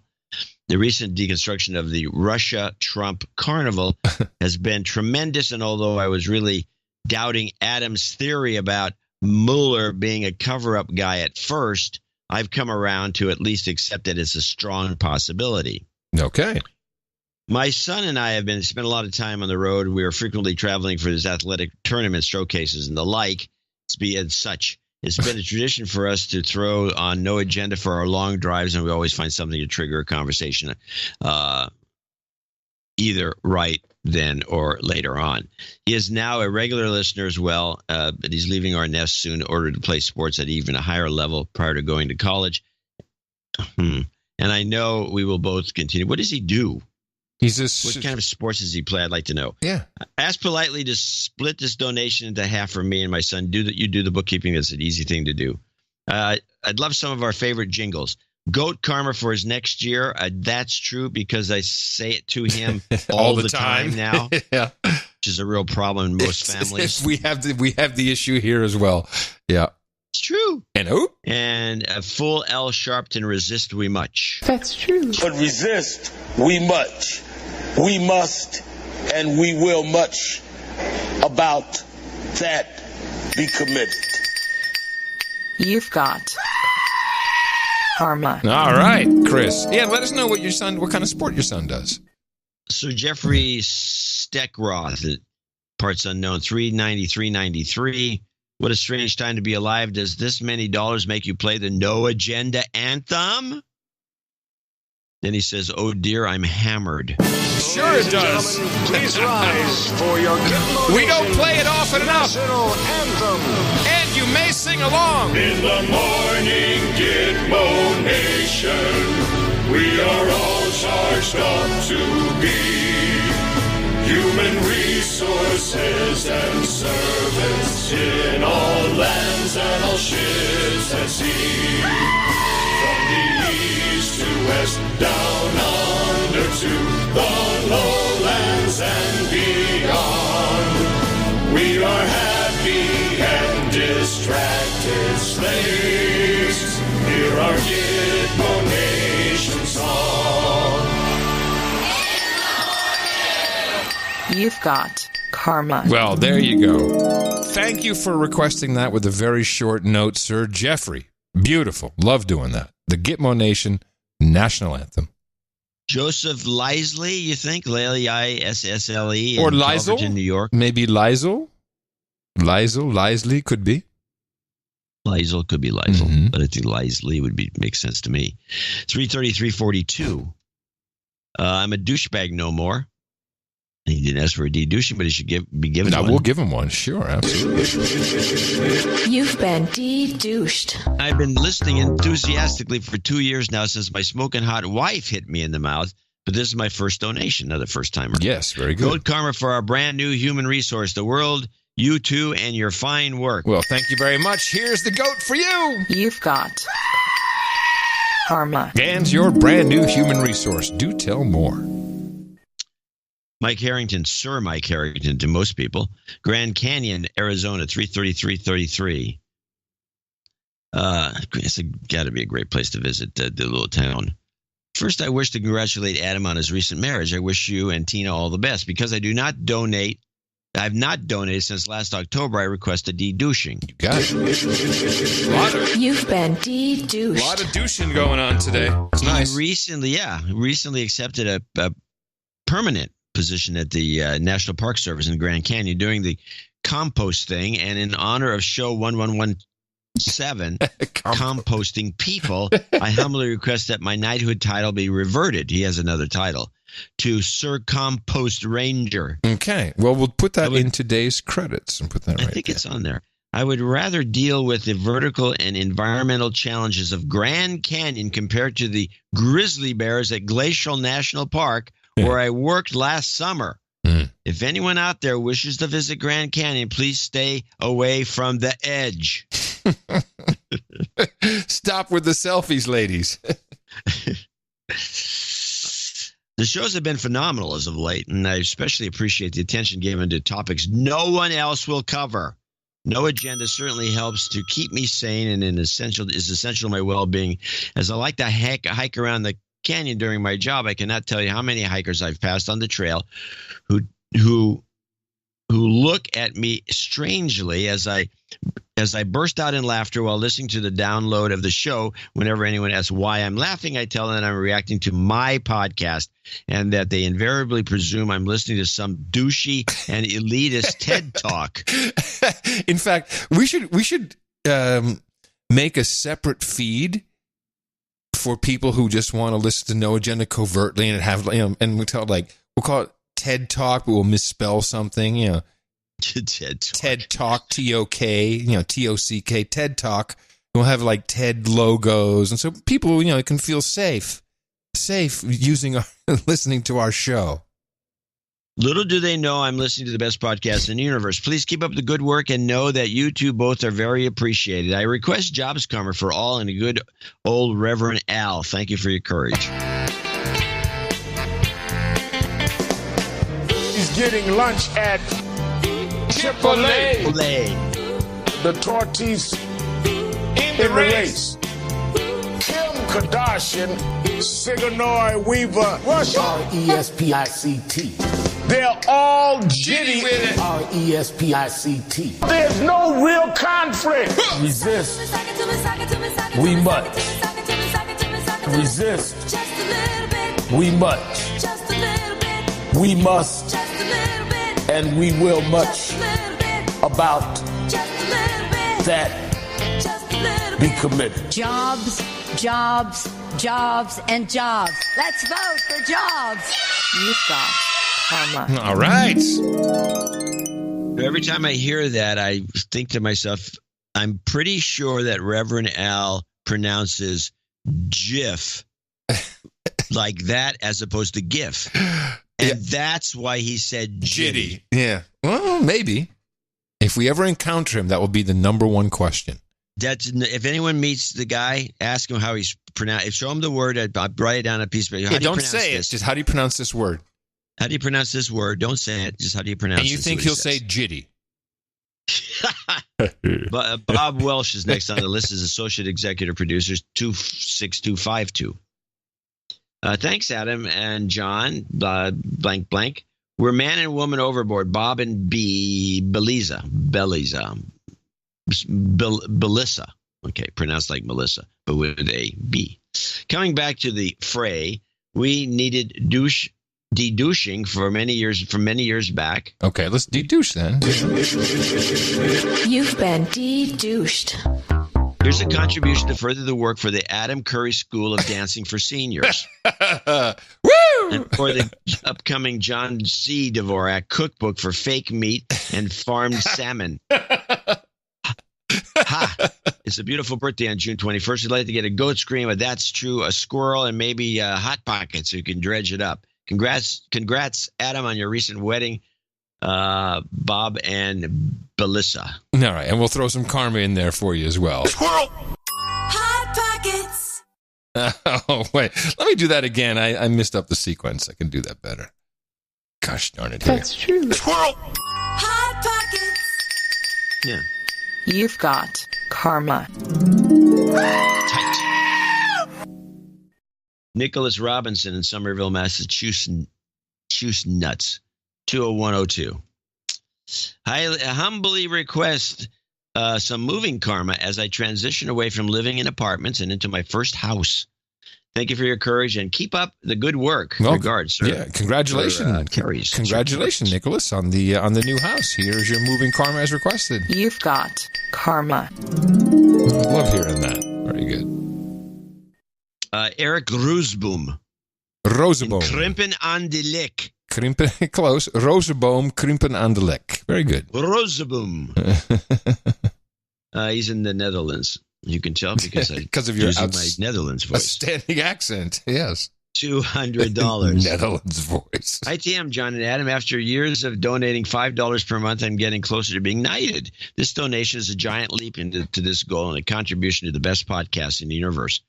Monday the 3rd, it'll be celebrating my 50th birthday the old-fashioned Dutch way. we know how that works. Hey, come on, everybody. Let's Complete go. with Dutch birthday circle, listening to each other's boring stories and opinions. I don't think people have heard this for at least a number of years. Yes, so the Dutch birthday experience has multiple facets. The main way it works is you go over, and this may have changed throughout the past 20 years that I haven't really actively been living there. But there's no evidence of this having changed. There's no evidence of it having changed. You go over to the person's house, and everything's decorated. They have a chair. The Dutch are nuts about birthdays. Their chair will be decorated with balloons and all kinds of stuff from the early morning on, by the way. You get up in the morning, your chair is already decked out. Your presents are there, and it's very festive. All the family and the friends come. It's the same people you saw last week at someone else's birthday party.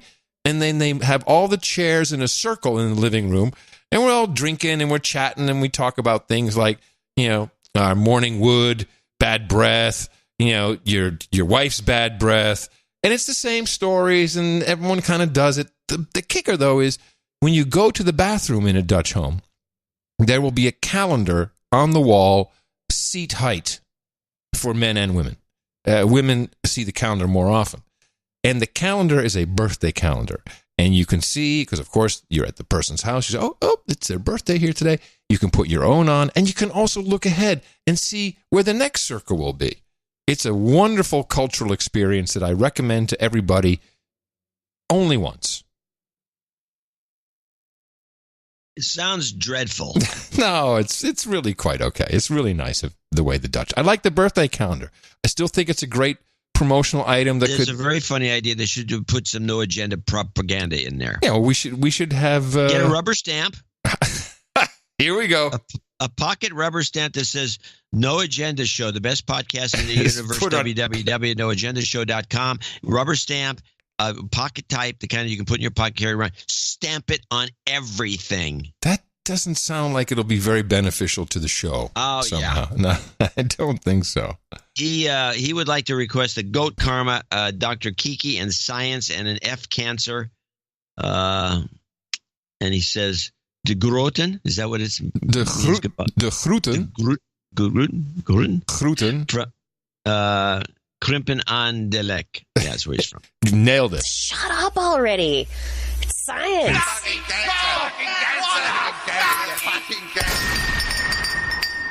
You've got karma.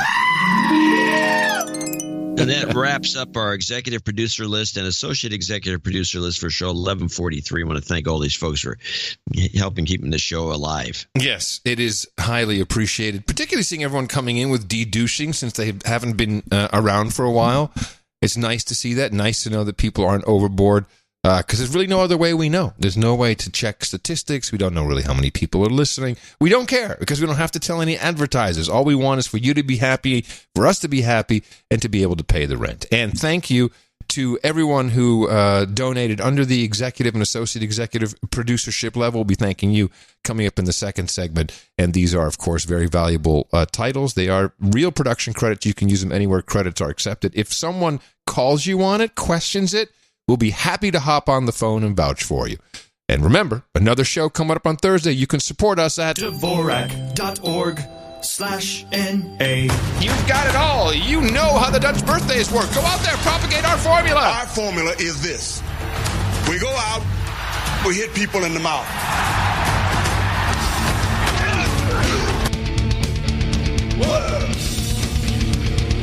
We believe in science. Kind of like like that Liz drop you gave me. That kind of works everywhere. It's a good one. I think you can drop it anywhere. Yeah. We were talking about impeachment a little while ago. I did have one clip that I wanted to sneak in. Mm-hmm. This was on MSNBC. And this is the dumbest thing I've ever heard. And of course, most people weren't too impressed. But this is Donnie Deutsch. Wait, let me just. This is how it works in the Curry household, which I can say now. Donnie Deutsch will be on or something. I watch MSNBC a lot when I'm here during the day. And Mrs. Curry will say, "Isn't that Donnie Deutsch an advertising guy? What is he doing?" With that exact voice, by the way. Donnie Deutsch. Well, I'm glad you're getting a voice for your spouse. I know. I'm getting. I've heard her talk. She doesn't sound anything like that. She sure doesn't. This is bull crap. It's a lie. It's not true. It's a lie.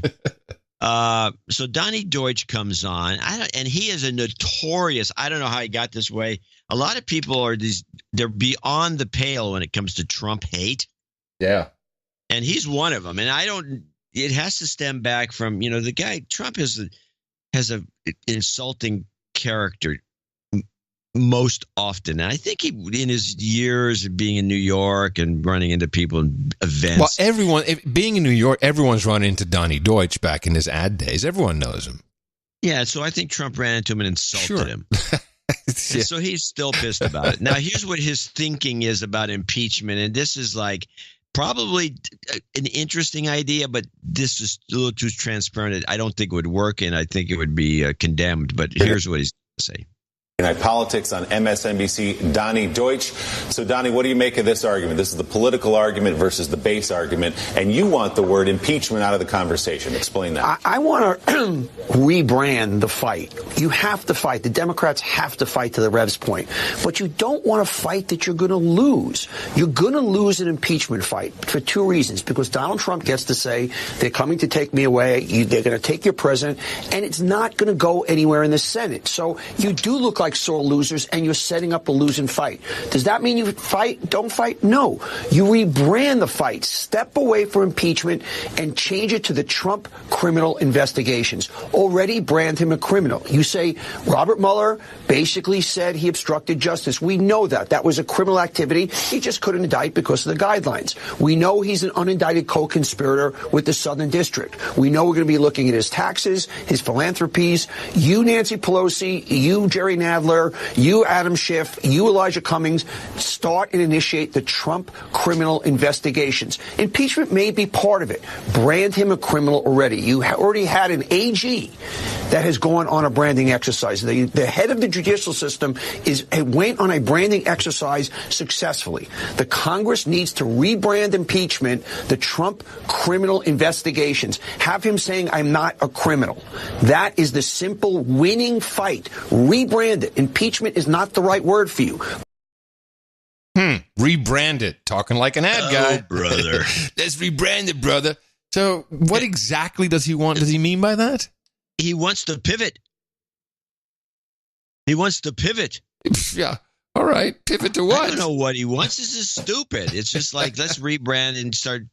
This is not going to work. And it's a bad idea. In fact, I don't know. It seems to me all this is turning out, and he says the Democrats have to fight. They have to fight. Yeah, they have to fight when the elections come around. To spend 3 years while there's a president you don't like. You don't like the guy. He's in office. You don't like him. So all you're going to do is fight for 3 years and maybe 4 years, do nothing. Well, Elizabeth Warren can do that, with their hands behind her back. What else would this guy do? He's got nothing better to do. Who, Donnie Deutsch? Yeah. I don't know why he doesn't go back to his old business or something.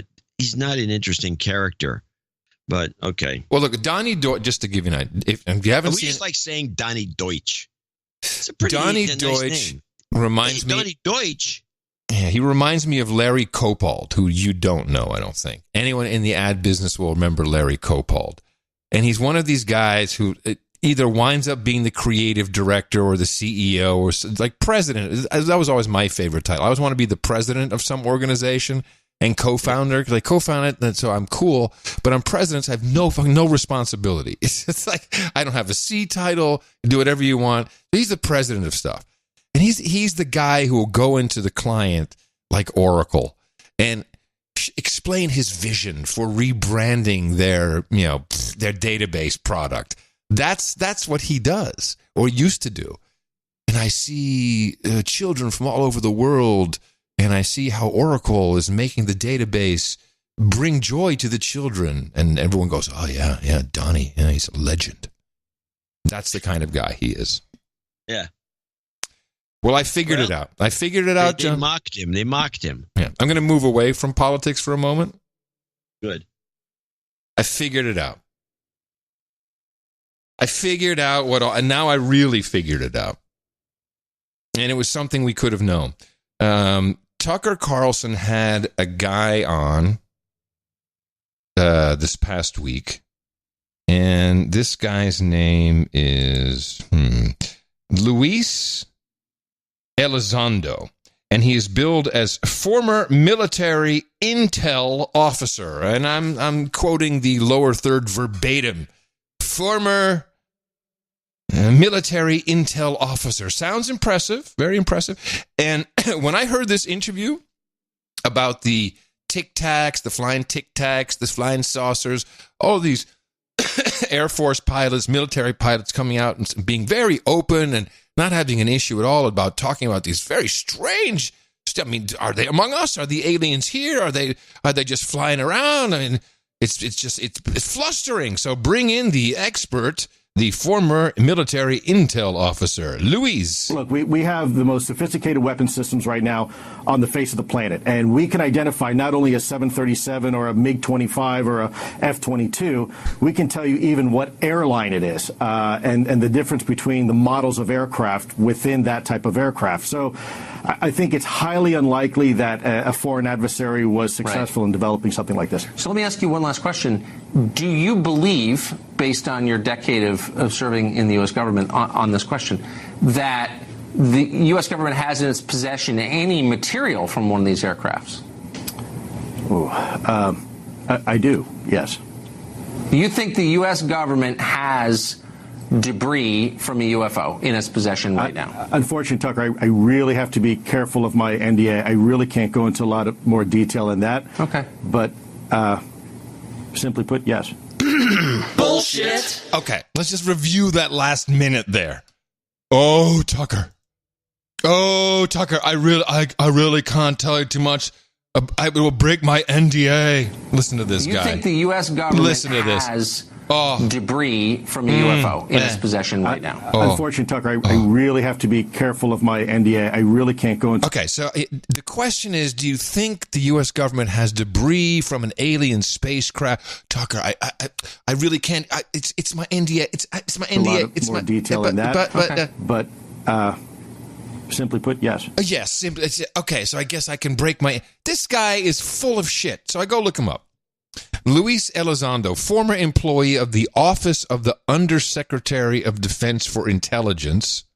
Do we even know what that is? He currently serves as Director of Global Security and Special Programs to the STARS Academy of Arts and Science. Oh, and you go to their website, which is very cool. It's to thestarsacademy.com, and there's a video we can listen to and watch. Have you ever had the desire to look outward, to the edge of what is known and unknown? We have the chance to do something revolutionary, something that I think has never been attempted before. What if I told you I found a group of like-minded people who held senior positions in the U.S. government, from the CIA to the Department of Defense to the most advanced aerospace engineering groups within our national security establishment, people who have life skills in collecting and decoding elusive information, and they all wanted to do something ambitious, something that could help change the conversation about who we are through an unparalleled search for answers that can propel humanity forward. Today, we are presenting you with To the Stars Academy of Arts and Science, a public benefit corporation, the first transparent partnership of its kind between the fields of aerospace engineering, science, and cinematic entertainment, a collaboration with global citizens to explore the outer edges of conventional thinking, targeting the mysteries of the universe and using them to help unify mankind. So the video is much longer, but let's just review that. As you heard him say, it's science, technology, military, and cinematic entertainment. Yeah, movie making. Cinematic entertainment. Let's see what they're doing over here. as a public benefit corporation, which is just profit, is a for-profit company. Our goal is to inspire, explore, and apply discoveries in a way that can advance human knowledge and have a profound impact on the future of humanity. We accomplish our efforts through a dynamic collaboration between 3 divisions in science, aerospace, and entertainment. So if you go take a look at their partners, which we have down here, and their partners are History Channel, because it seems these guys have just produced the History Channel, the latest UFO series. Ancient aliens. But there's also one other little thing happening right now. You really think a black suit is going to solve all your problems? No, but looks damn good on you. Oh snap! Oh snap! Oh snap! Oh snap! 1, 2, 3, oh snap! Are a rumor. Recognizable only as deja vu and dismissed just as quickly. Time to prove yourself, Agent M. We may have a problem in London. Welcome to MIB. Well, then I lose it! You will be with Agent H, one of the best ever to wear this suit.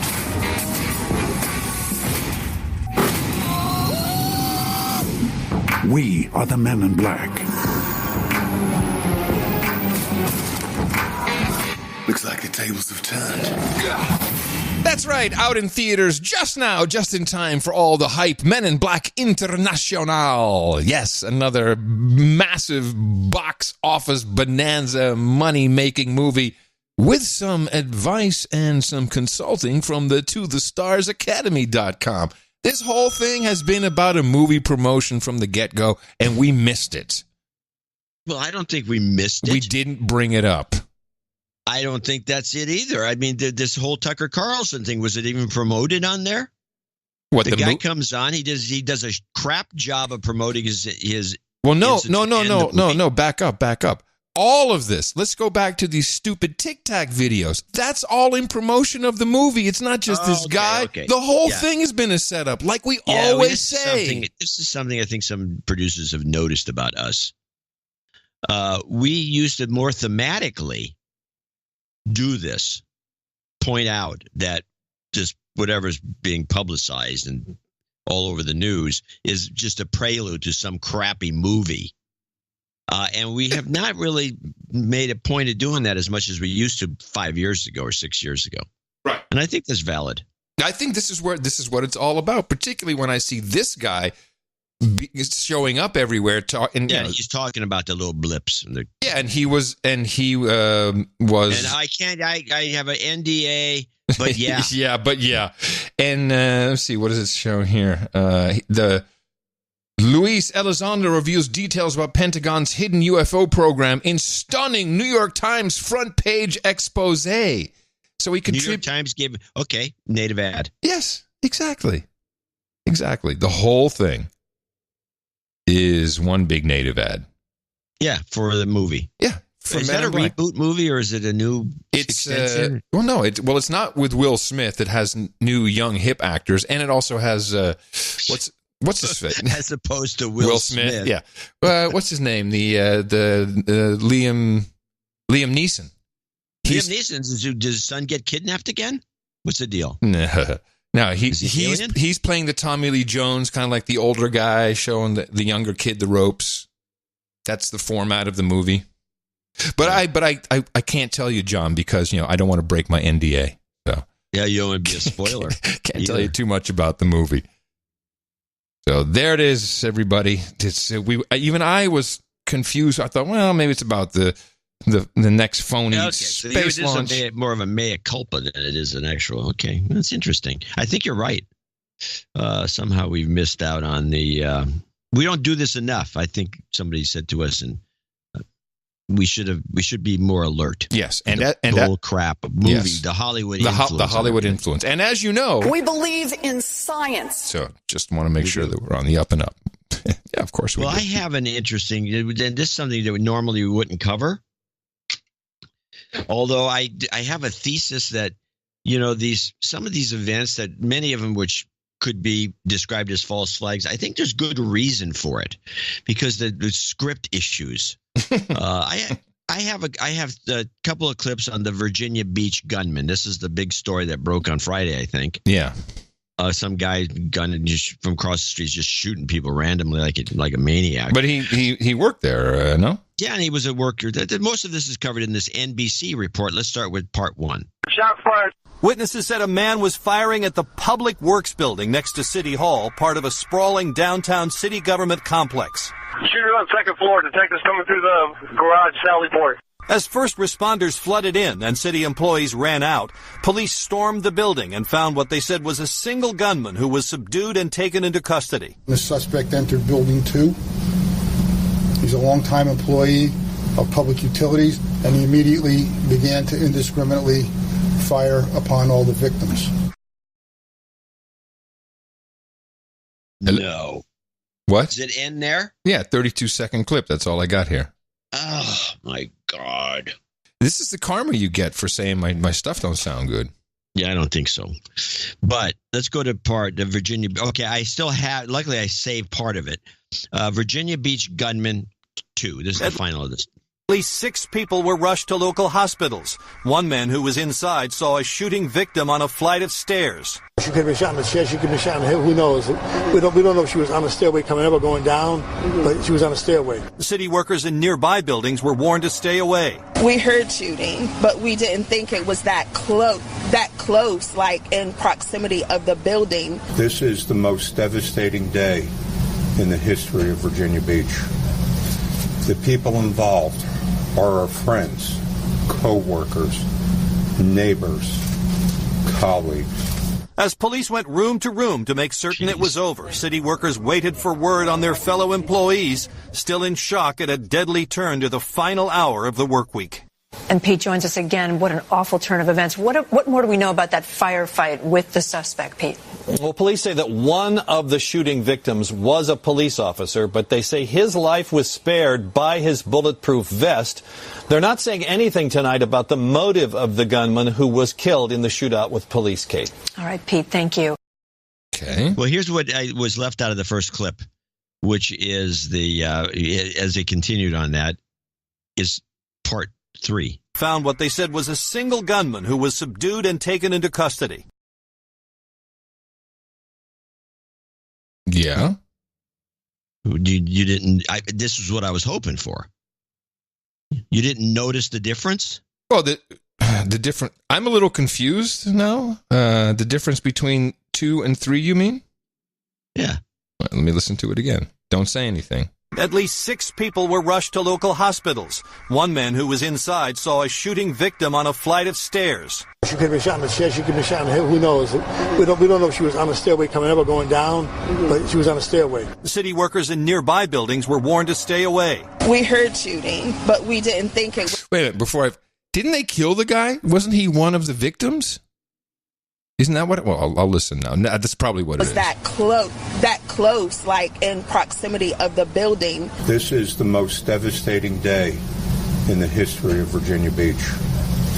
The people involved are our friends, co-workers, neighbors, colleagues.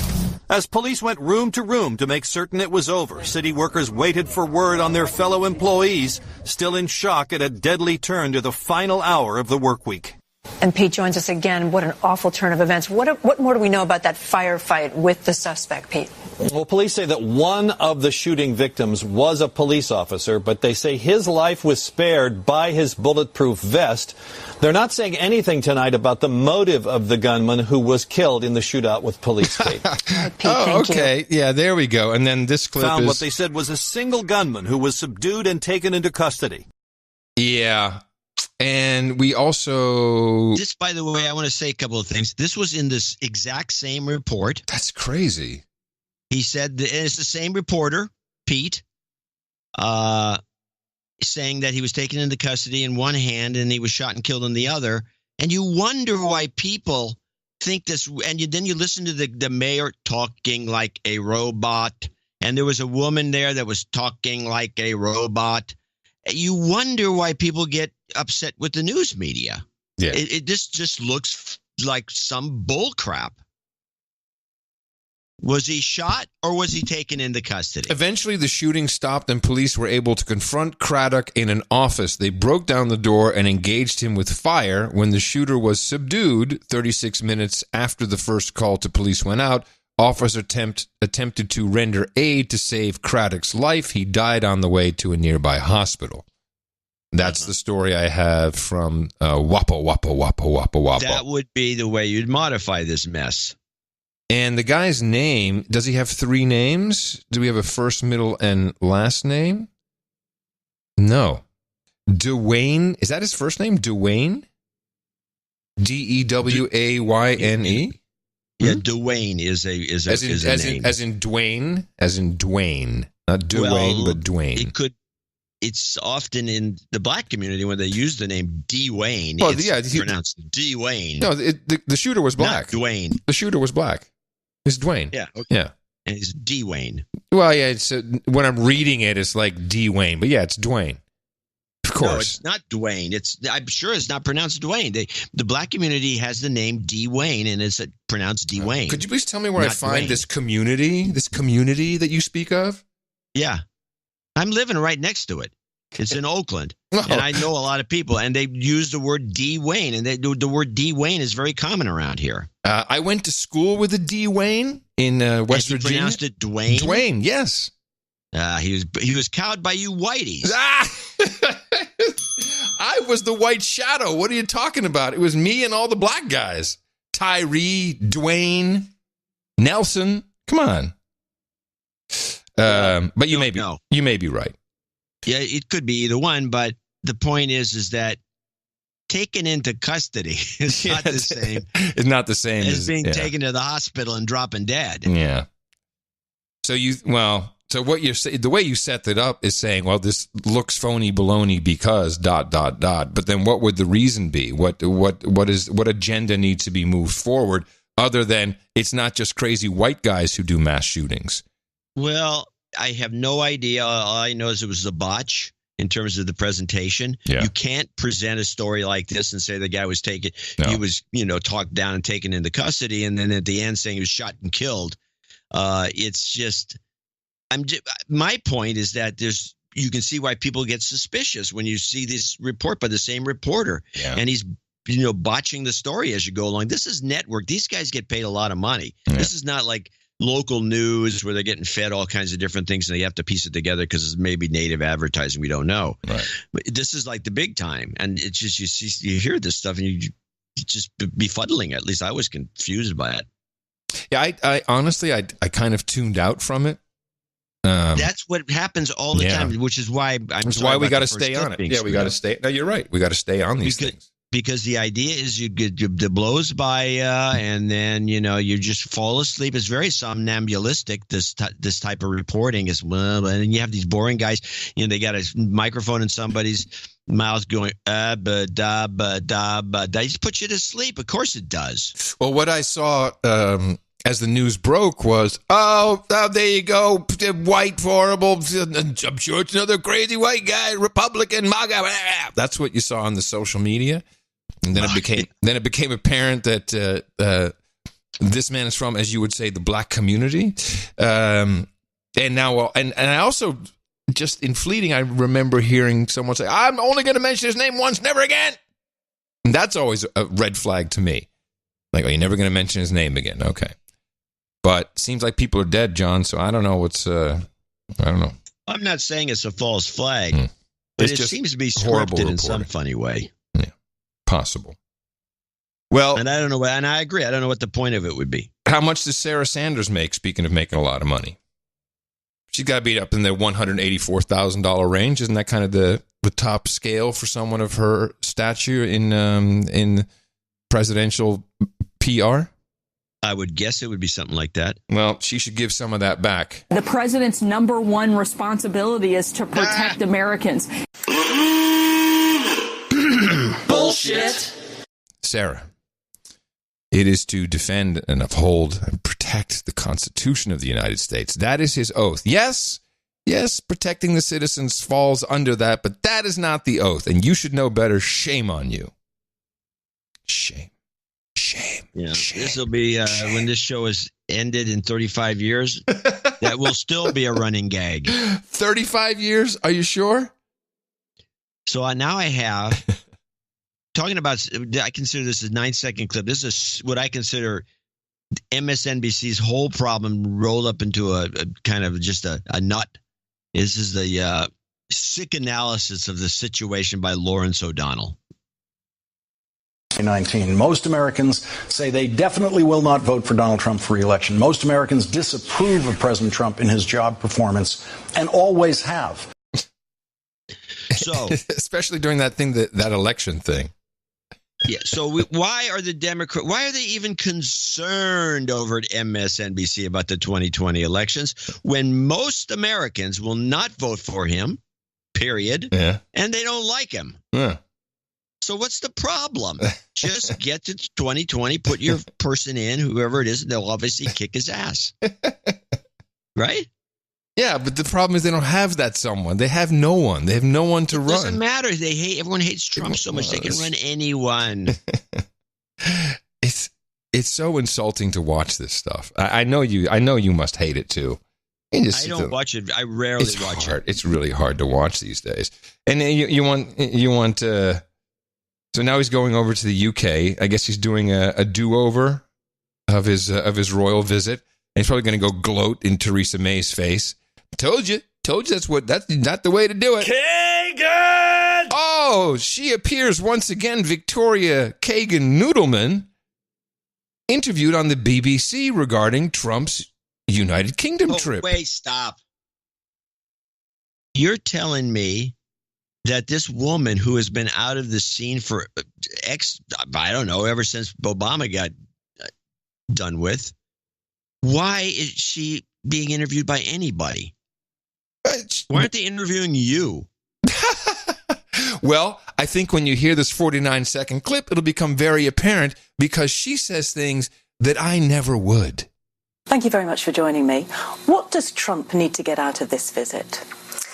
You know, I think he wants to demonstrate that he is a statesman. I think he's going to enjoy very much his time with the Queen. I think he considers his own dynasty somewhat royal, all of those kinds of things. And I hope that when he goes to Portsmouth and then goes on to Normandy, he can feel the importance of this very special relationship, and he will be imbued a bit with the challenge of maintaining this liberal world order that so many Americans and Brits gave their lives for. Oh, this is where this drove me nuts. Oh yeah, this drove me nuts when I heard her say that. So he's there for D-Day. What? Oh, Wait yeah. a minute. You're telling me that my father went in the Navy in World War II. Both my grandfathers. And everybody that we know was in World War II specifically for the fight for the liberal New World Order. The liberal world order. Yeah, they died. They died. They died for it. Some people died for the liberal world order. Let's listen again. A bit with the challenge of maintaining this liberal world order that so many Americans and Brits gave their lives for. It's unbelievable. My one grandfather landed Normandy Beach. The other one was South Pacific. For the liberal world order. Somehow I don't think that sounds historically correct, Miss. The liberal world order. Miss Noodleman. Kagan! Unbelievable. That's an insult, actually. It's a huge insult. That's an insult to the armed forces that fought in World War II. Yeah. Yeah. Isn't that crazy? They're very crazy, but that's the way you do. You do the Donnie Deutsch. You do a little rebranding. You change the words around a little bit. Yeah, bada bing, bada boom, bada book. So that Assange is the one who hacked the DNC computer somehow. That's right. We died for the liberal world order. It's like, what's your question, slave? I'm going to show my support by donating to No Agenda. Imagine all the people who could do that. Oh yeah, that'd be fab. Yeah, on No Agenda. In the morning. Let's see what the liberal world order's given us for contributions today. Starting with Baron Latikin. Oh, Baron Latikin, $100.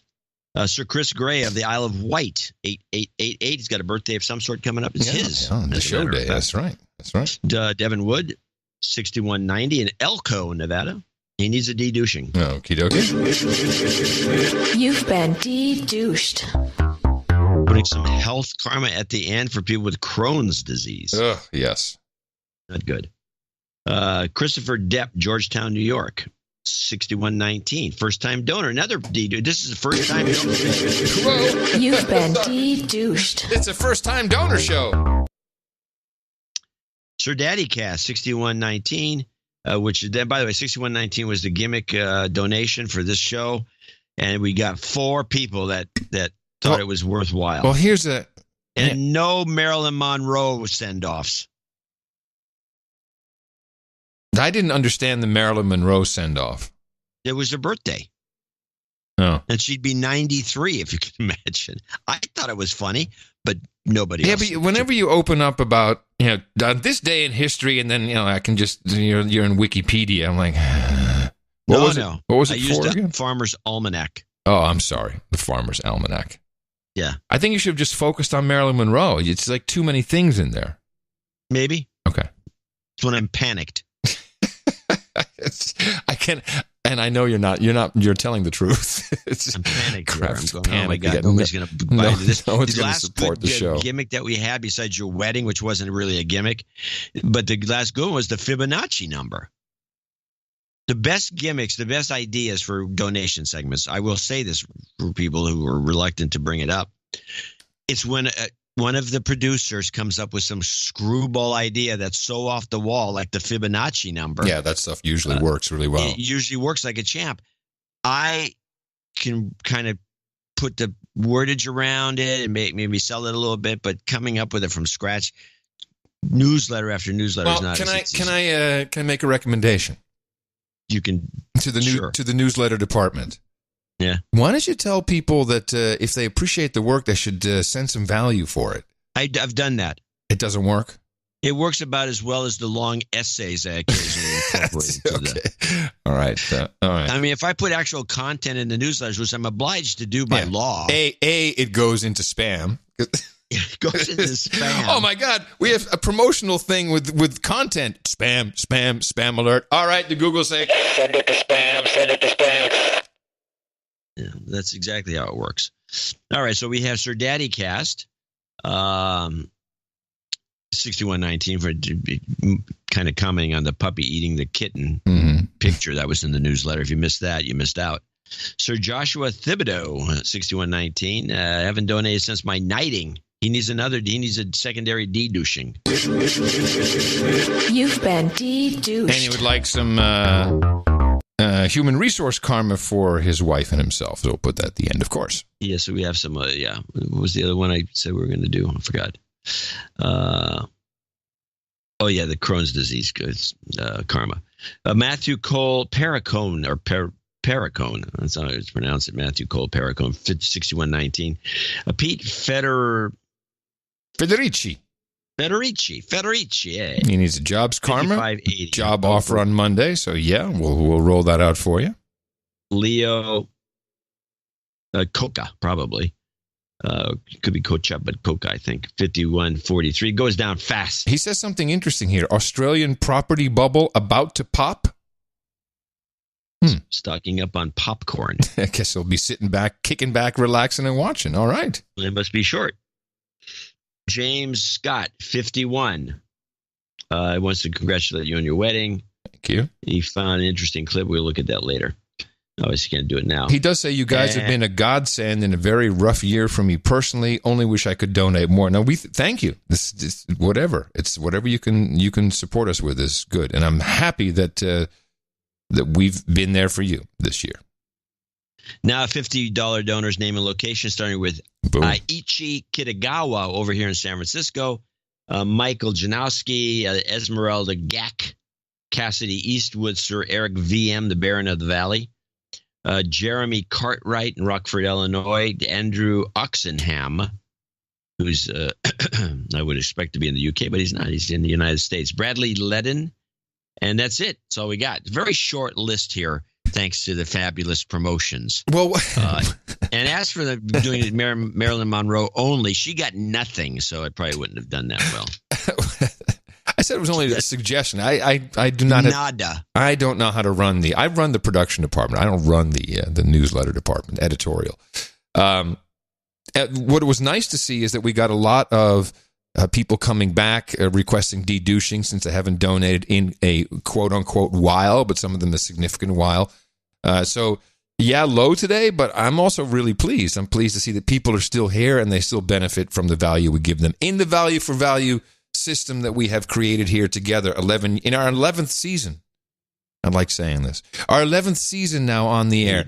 We're syndication times 2, baby. And I'd also like to express great gratitude to everyone who donated under $50. We cut that off there. That's so people can send donations anonymously. And also, we do have some of our programs, our subscription programs, which help. They do help a lot. So if you can sign up for one of those in addition to anything you want to send in value, in a one-off, it's highly appreciated. You can find out all about it at Dvorak.org/NA. Now, multiple karmas to take care of, so let's do all of them.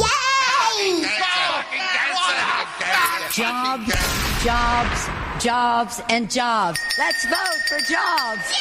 You've got karma.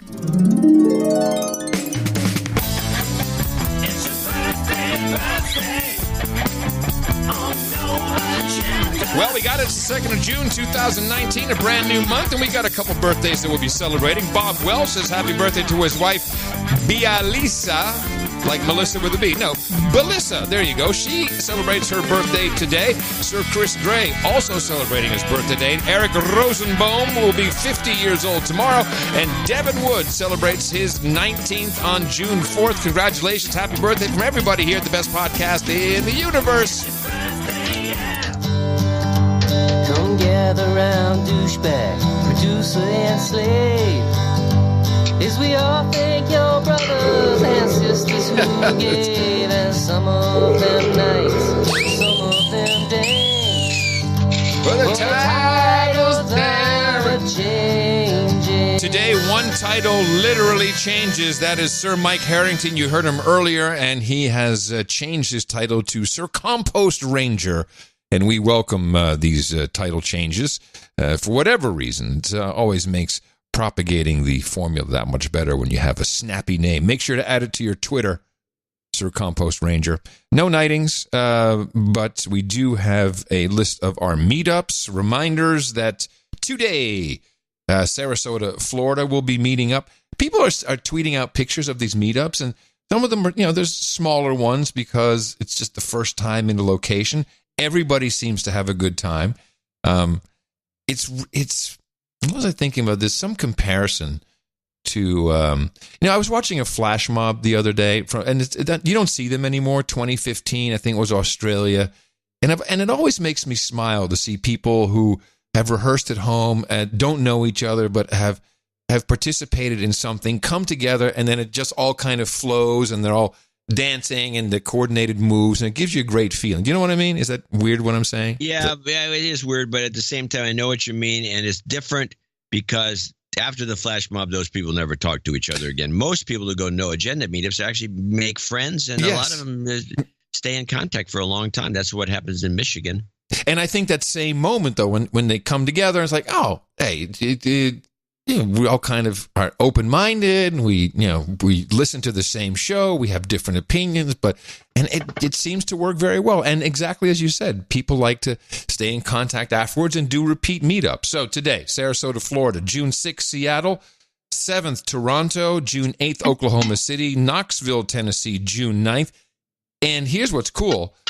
I think that Earl of Tennessee, Sir Patrick Coble, is at the Knoxville meetup on the 9th. Then he joins us on Wednesday the 12th in London for the meetup there. Twins. Could be. Shoot, when you look at that guy, it could be triplets. He's all over the world, Mr. Penetration Tester. Copenhagen. Could be spy. Could be your handler, your new handler. Well, he's ex-military. Well, let me tell you this. he's handling me very well with that Kentucky bourbon. I'll say anything you want, Earl. So we have the 15th of June. I'd through a chromatograph. Go on. Copenhagen. Then we have the 4th of July, Seattle, Washington, once again. That'll be an interesting one. And maybe a lot of people, who knows, but we'll find out. Atlanta, Georgia, on July 13th. And you can find out locales. You can find out more information. Sign up yourself at noagendameetups.com. Please have a look at that. And I look forward to seeing everybody in London. It should be a lot of fun, depending on who can make it over. So what's the date on this again? Let's give us some rundown. The 12th, Wednesday, the 12th of June. So that's in... So it's coming. Yeah, it's in less than 2 weeks. Oh, okay. Yeah, we're going... Is it next Sunday, Father's Day? I really don't know. Is it? I think so. It could be. Or is the father? What's the chat room? Without me having to go to the computer, chat room should just put it up there right now. You mean troll room? Yeah, troll room. So the trolls need to tell us when it may be. I mean, I see promotions for it. It's the third Sunday in Thursday. June. So it'll be the Sunday after you get back. No, because we're going to Portugal. Okay. We're finally taking a 4-day honeymoon. Woo! Living large.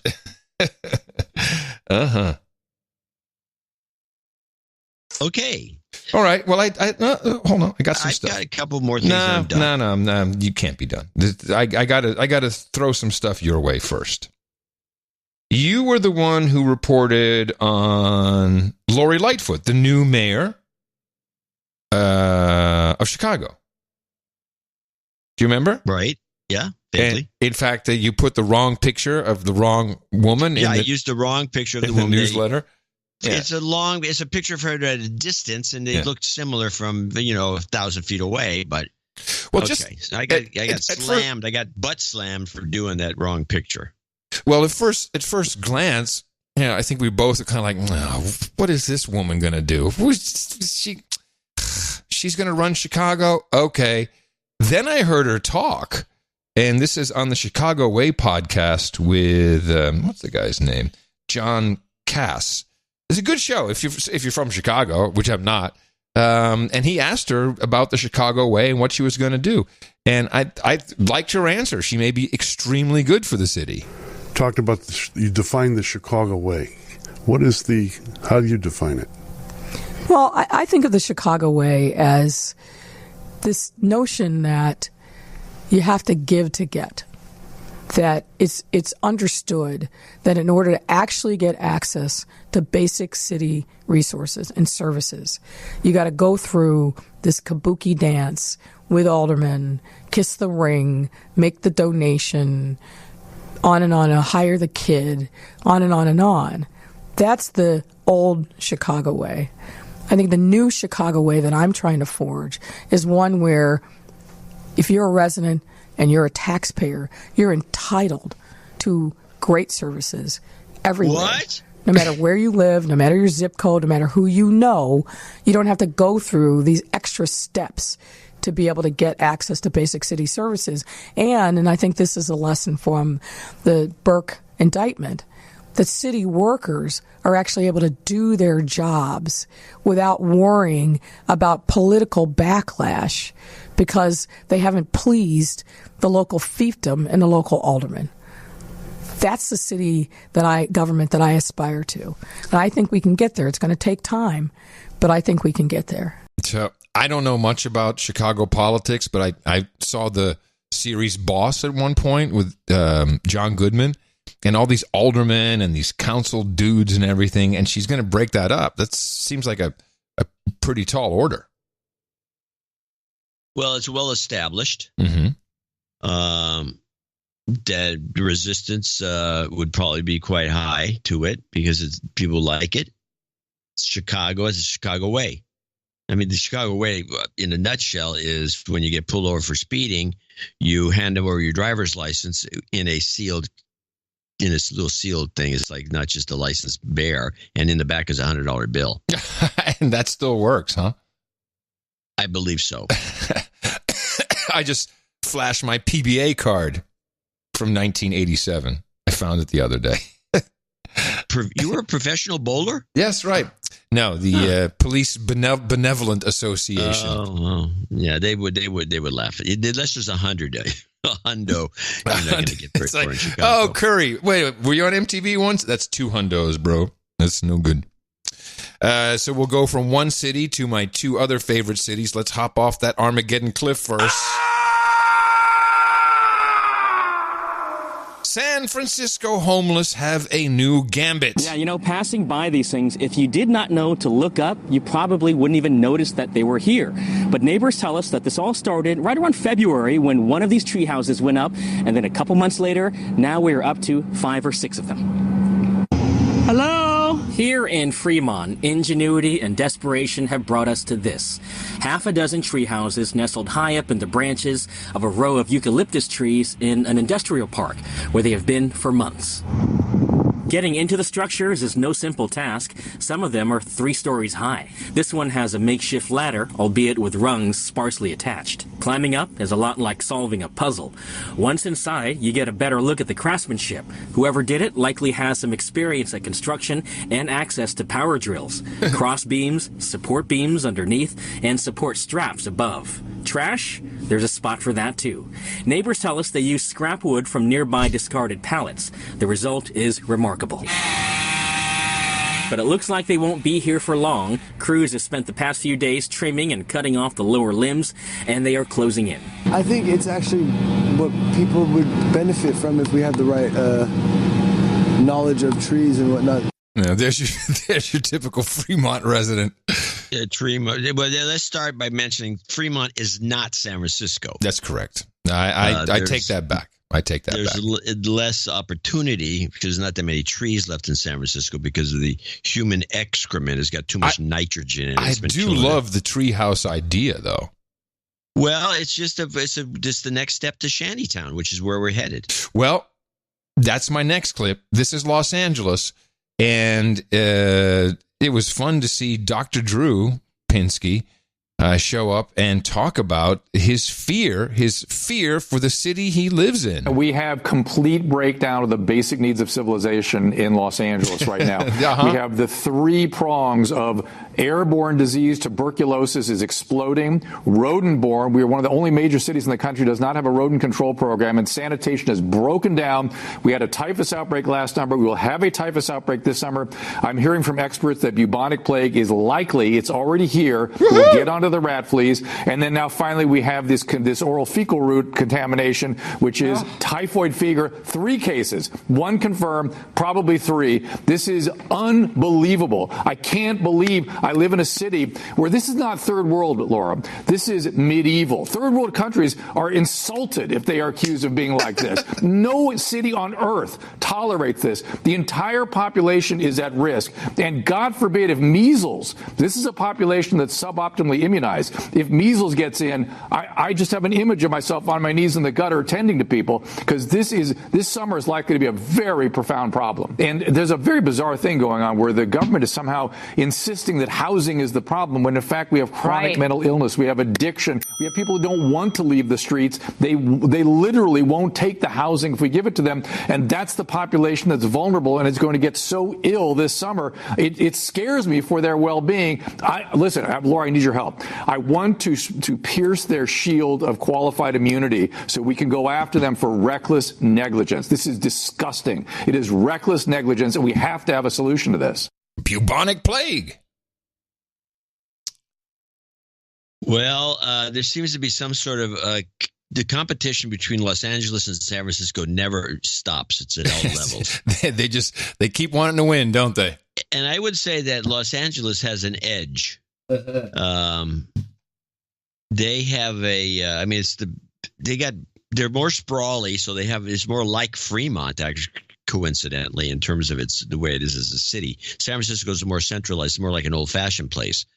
So it's just different. But yeah, I think LA is a disaster. Well, California in general, in that regard, is a disaster. Well, that's because the Democrats run the place, and this is the way they operate. They can't say no. Everybody's, oh God, you might insult the person. Don't do no. Don't let him. The drugs are okay. Well, I think let him shoot up. Yeah, I know he's always don't shoot up the kid. No, okay, no, yeah, you can shoot yourself up. It's fine. What Dr. Drew said is I prescribe to that as I think we've talked about on the show is these the governments in cities, the same in Austin. We need affordable housing, homelessness. No, you need to stop allowing people to beg for money everywhere and do drugs publicly in the out in the open. Stop that first.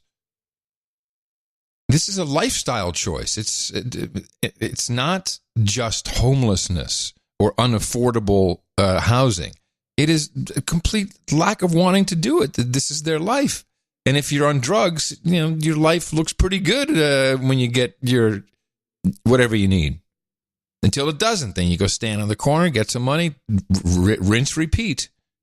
But for some reason, we can't bring ourselves to look the facts in the face. I'm saying we here in Austin. Yeah, because you elected a bunch of...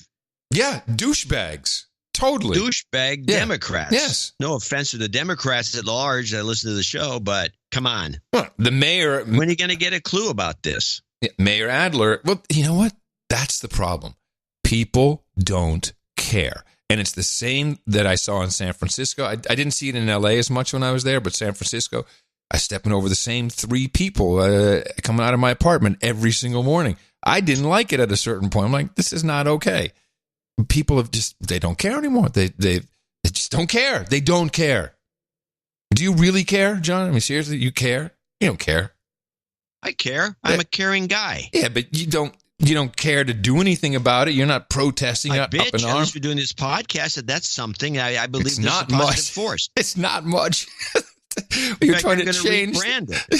We're the public benefit podcasting show. Take that to the bank. Okay. Public benefit podcasting. You got it. Where the C stands for caring. John C. Dvorak. Exactly. So Barr, William Barr was on the morning show. Yeah, I'm glad you got some clips from this because he said a lot of different things, and my eyes are just glazing over because we know it's a sideshow. We know and the questioner's antagonistic, and nobody on CBS likes Barr. But I got 2 clips. One of them is a little long, but the other one, which is shorter, is interesting. But let's play the long one, which is this is Barr on the show. He says a few things that are very straightforward. I admire this guy. In an exclusive CBS News interview, Attorney General William Barr highlights why he opened an investigation into the origins of Russia investigation. Barr says there is evidence that makes him believe that senior government officials may have acted improperly to authorize surveillance of President Trump's 2016 campaign, and he says that led to the spying on the campaign. Critics say Barr is being too loyal to the president. Jan Crawford is in Anchorage, Alaska, traveling with the Attorney General. Jan, how is Barr responding to complaints about his work? Well, the Attorney General, he wouldn't really talk specifics about what he has seen that led him to open that investigation, but he said he is not swayed by criticism, and he won't back off doing what he thinks is right. You're only the second Attorney General in history who served twice. I think the first one was back in 1850. Right. I mean, you're an establishment figure in a way. You've had a long career in Washington, but you're working for a man who's not establishment. And some of his tweets about officials and the rule of law, how do you react when you see those? Are you on Twitter? Do you read his tweets? No, I'm not on Twitter. What? Every once in a while a tweet is brought to my attention. But my experience with the president is we have a good professional working relationship. We talk to each other, and if he has something to say to me, I figure he'll tell me directly. I don't look to tweets I don't look at them as directives or as official communications with the department. But when you came into this job, I mean, you had a good reputation on the right and on the left. Mm-hmm. You're now someone who is, accused of protecting the president, enabling the president, lying to Congress. Did you expect that coming in? Well, in a way, I did expect it because I realized we live in a crazy, hyper-partisan period of time, and I knew that it would only be a matter of time if I was behaving responsibly and calling them as I see them, that I'd be attacked. Because nowadays people don't care about the merits or the substance; they only care about who it helps, who benefits, whether my side benefits or the other side benefits. Everything is gauged by politics, and as I say, that's antithetical to the way the department runs, and any attorney general in this period is going to end up losing a lot of political capital, and I realized that, and that's one of the reasons that I ultimately was persuaded that maybe I should take it on, because I think at my stage in life it really doesn't make any difference. You're at the end of your career? Or? I'm at the end of my career. But it's a reputation that you've worked your whole life on, though. Yeah, but everyone dies, and I'm not, I don't believe in the Homeric idea that, immortality comes by, having odes sung about you over the centuries, So you don't regret taking the job? No. That's interesting.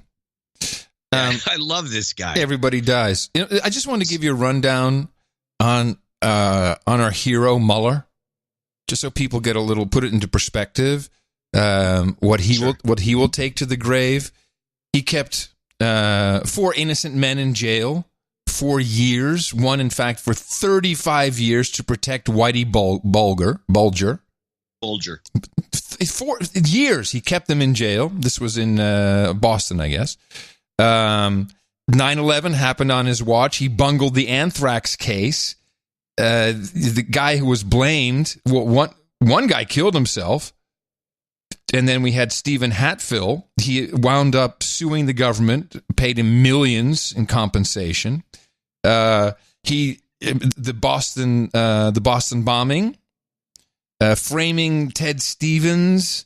I mean, the Boston bombing. The Russians told us there's something going to happen. Nah.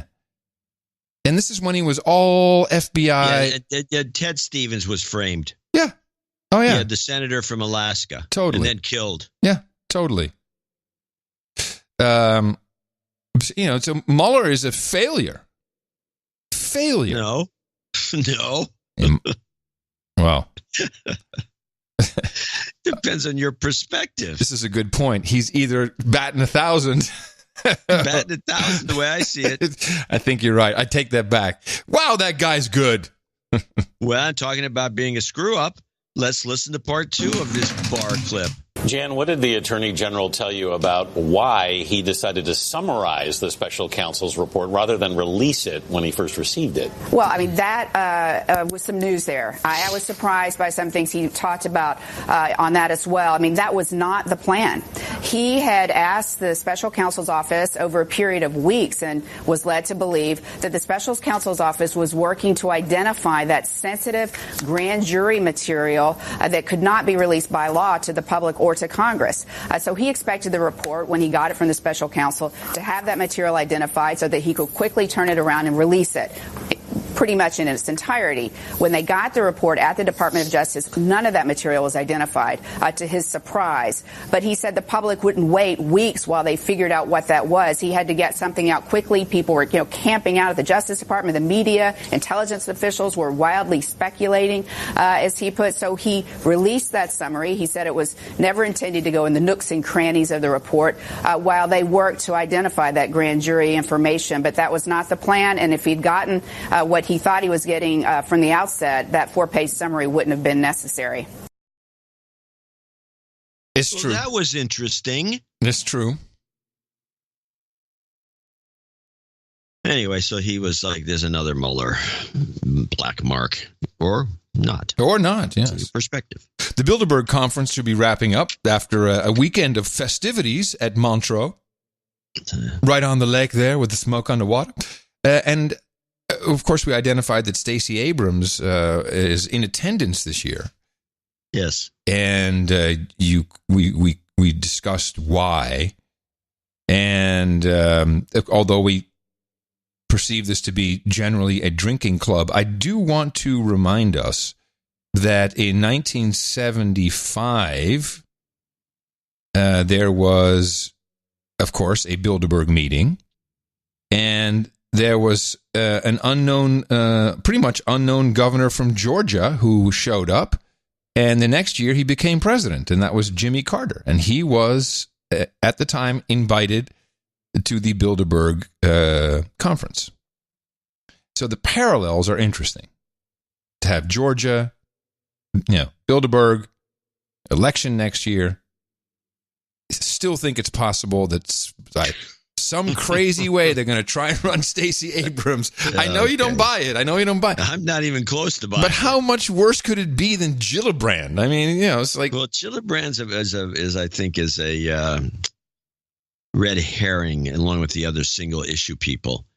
We can play. Yes. I mean, I think it's very much well explained here. I still have this clip. You can play it again.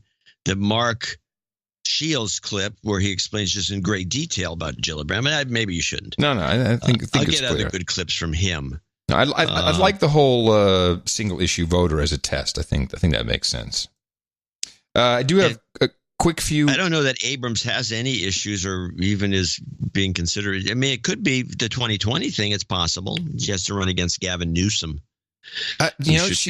Listen, all I know is the former New York banker sat me down and made a big deal about her and how incredibly intellectual she is and intelligent, and that may be true. I read her stuff in Council on Foreign Relations magazine. I'm like, okay, a lot of pretty words there. What are you really saying? Please, I'd love to have her in the fray. Are you kidding? We do the show. This is great. It would be, but it's not happening. Hillary. A girl can hope. Little update on MH17. This was the plane flying from Schiphol in the Netherlands, shot down over Ukraine. Lot of fuzziness in the reporting. Of course, we've been following this for several years because I speak the language, and the Dutch have not really released a comprehensive report that anyone was happy with, that really pointed the finger at anybody other than the Russians. We have the open source reporting group Bellingcat, who would prove, it's the Russians, it's the Russians, it's the Russians. Now we have the Prime Minister of Malaysia giving his final word on what he feels about the affair. Malaysia's Prime Minister has called into question the findings of the Dutch-led investigation into the downing of flight MH17 over Ukraine in 2014. Mahathir Mohamad says the international inquiry, which alleged that Russia was complicit in the atrocity, was politicized and has not found enough evidence to support its conclusions.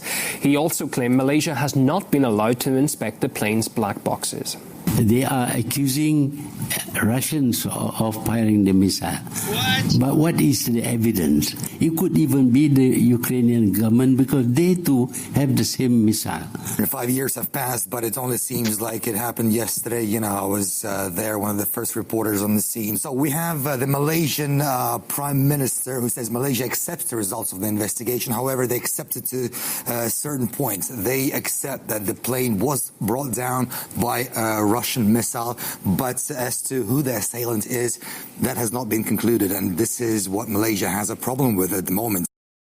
No, there you go. To reiterate, I wonder if you even remember your original thesis on this, which I think was the most one of the most profound things ever discussed on the No Agenda show. Yes, it was a mistake. Wasn't it a plane following another plane? They flipped off the radar. Please help me. Please help me. I need help because I can't even remember my own thesis. You had noticed that a few weeks earlier there was a test. The GPS got turned off.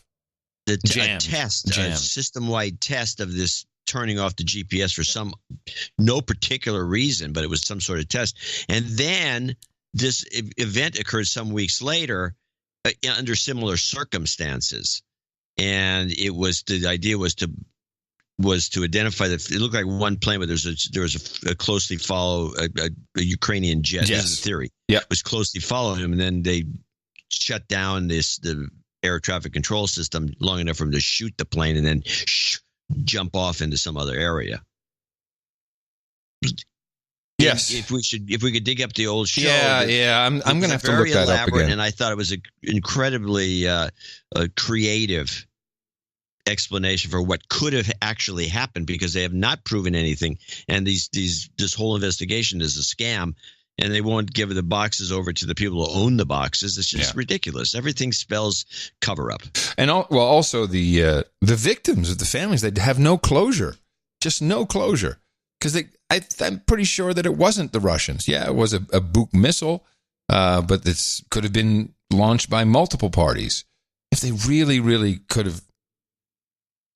I don't know. I will look that one up again. I do need to refresh my memory on that. But you're right. They had a test.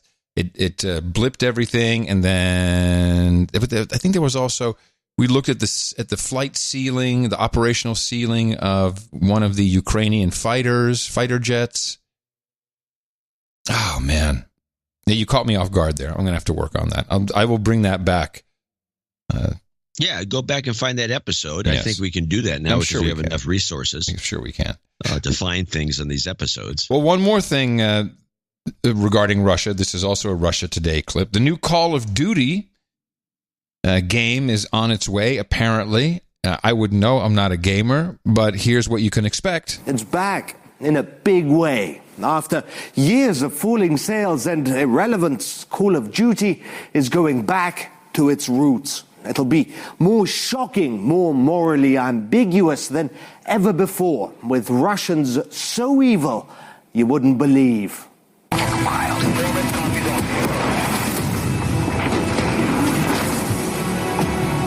Surprise! A Russian Su-25 jet, there it is, apparently bombing civilians. In the next scene, white helmets, the rescue wing of Syria's jihadist rebels are seen helping injured civilians out of rubble, just like in their real-life propaganda reels. I guess they couldn't change the script anymore. It takes a lot of work to change a video game. Like, hey, we'll have the white helmets, they'll be the good guys. Unless maybe we get to play the game and then we learn that they actually aren't. Now, that would be cool.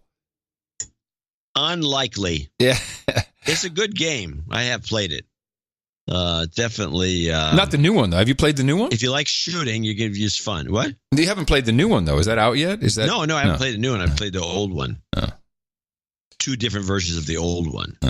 Yeah. But it's just fun. You get to shoot people all over the place. The Red Dead Redemption, or whatever it is, the one that's out now, is actually one of the best games I've seen. I played that for 4 minutes. I'm like, okay. You weren't shooting enough people. If I want to have fun, I'll go out and I'll punch an old lady in the face in real life. You know, why do that in the video game? In Austin, you won't get away with it. If I have one last clip we can play or not play, it's interesting, but it's also a message worth listening to for people that have bad habits. This guy is a kind of a science geek he calls himself Veritasium, and he does these science reports, and he decided to go find the most radioactive places in the world. Oh, please tell me he went to Chernobyl. Yeah, of course. And to Fukushima. Yeah, he then went there too. Let me guess. Wasn't all that bad? It was bad and not bad here and there. He found the worst place was a basement in Russia where they were treating all the poor firemen who were demanded to go into the Chernobyl thing. Yeah, it was not good. But this is kind of interesting. Just kind of the wrap on how much radiation you can take it in a daily basis, and it's kind of interesting. That basement was the most radioactive place I visited, and it's one of the most radioactive places on Earth. If I'd stayed down there for 1 hour, I would have received 2,000 microsieverts. That's a year's worth of natural background radiation. Every yellow pixel here represents a banana.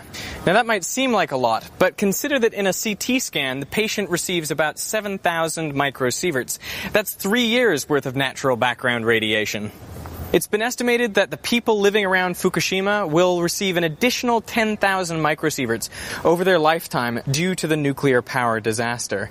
For comparison, U.S. radiation workers are limited to a maximum of 50,000 microsieverts per year.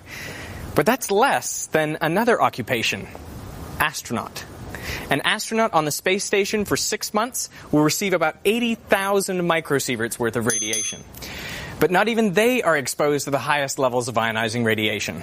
So can you guess who is? The answer is a smoker's lungs. A smoker's lungs, on average, receive 160,000 microsieverts worth of radiation every year.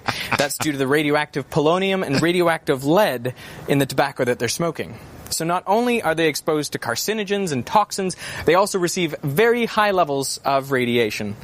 So it's not the people of Fukushima or Chernobyl or radiation workers or even astronauts who receive the highest doses of ionizing radiation. That honor goes to your ordinary, average smoker. Sucking in soot. Adam. Oh, sorry about that. Well, thanks, John. I'm thoroughly depressed now. I just thought it was a public service because we are now, at least I'm calling ourselves, the new public benefit podcast. Oh, yes. It requires a vow of poverty, but man, do we do good for the public. Yeah. No, they need to update that with some vaping statistics. I'm sure the battery doesn't do much for your radiation either. But that will have to wait until Thursday's show. This is it for our deconstruction for today's No Agenda, the best podcast in the universe. We return on Thursday. You can support us, and we encourage you to do so we can return on Thursday at Dvorak.org/NA. Coming to you from the frontier of Austin, Texas, the capital of the Drone Star State, FEMA Region Number 6 on all governmental maps. In the morning, everybody, my name's Adam Curry. And from Northern Silicon Valley, where I'm now practicing public benefit podcasting. I'm John C. Dvorak. We return on Thursday right here on No Agenda. Stay tuned on the No Agenda stream for Grumpy Old Ben's episode number 10. Thanks to Jesse Coy Nelson and Tom Starkweather for our end of show mixes. Until Thursday, adios, mofos, and such. Donate to a No Agenda. They give us shows week after week. Donate to a No Agenda. It's a show that's really unique. Donate to a No Agenda. Listen to John and Adam speak. Donate to a No Agenda. Science is turning into a clique.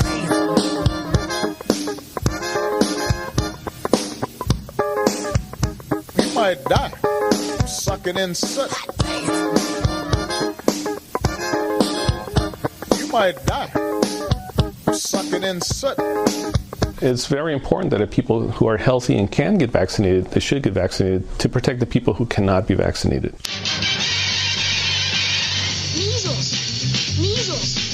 Vaccinate. Ain't it great? You really shouldn't hesitate. You did it once, then do it twice. A second time is just as nice. Look out. Here comes the needle man. Is it safe? Listen, dude. Don't ask questions or you're a kook. Can I sue if I'm hurt? Not according to the Supreme Court. Look out. Here comes the needle man. Dr. Sheree Morris strongly encourages expecting mothers to get the flu vaccine. The ongoing measles outbreak spreading concern from coast to coast. Vaccinate, it's really great. Are you currently up to date? Better check on the spot or you'll get fined quite a lot. Don't worry, we're making lots of money. Even if something's a bit funny, you'll need to vaccinate. If you have to get sick, sure can't beat the measles. Now it's Mueller time. 9 minutes of Mueller. Thank you for being here. No one has told me whether I can or should testify or speak further about this matter. The whole thing is a scam.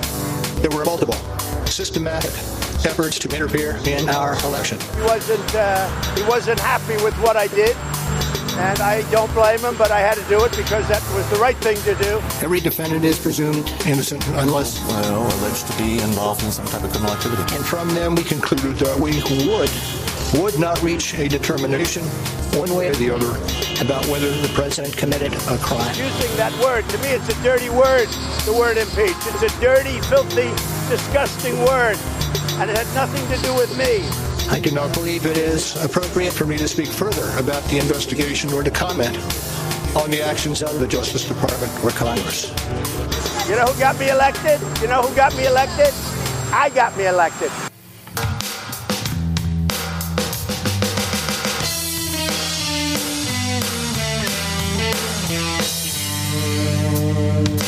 Everybody's talking about the sweaty pale monkey swinging from a tree and he's moving like a donkey. Places to go, got people to see, got deals to hustle, get the dough rate me.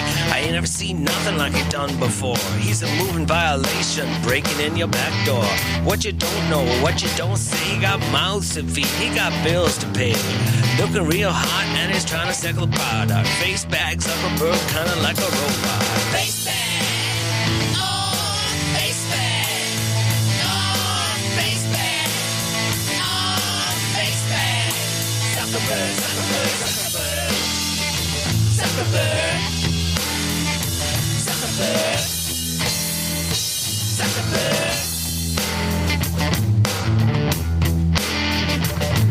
He knows where you're going and he knows where you've been. Tracking how you got fat, how you got thin. Never too close, never too far to open up your webcam. There you are, knowing how you vote, watching every kiss, saying happy birthday that he'll never miss. You never miss. He's a Zuckerberg.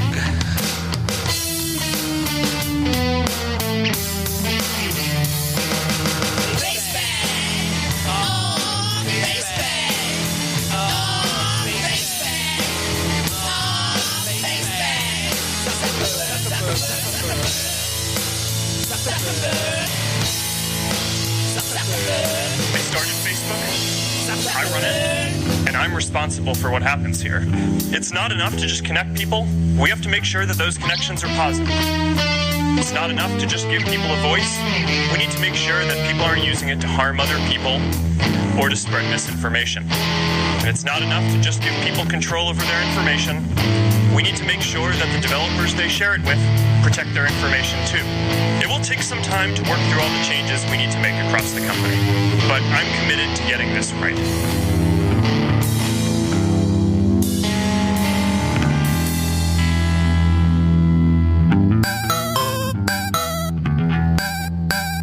The best podcast in the universe. Dvorak.org/NA. We believe in science.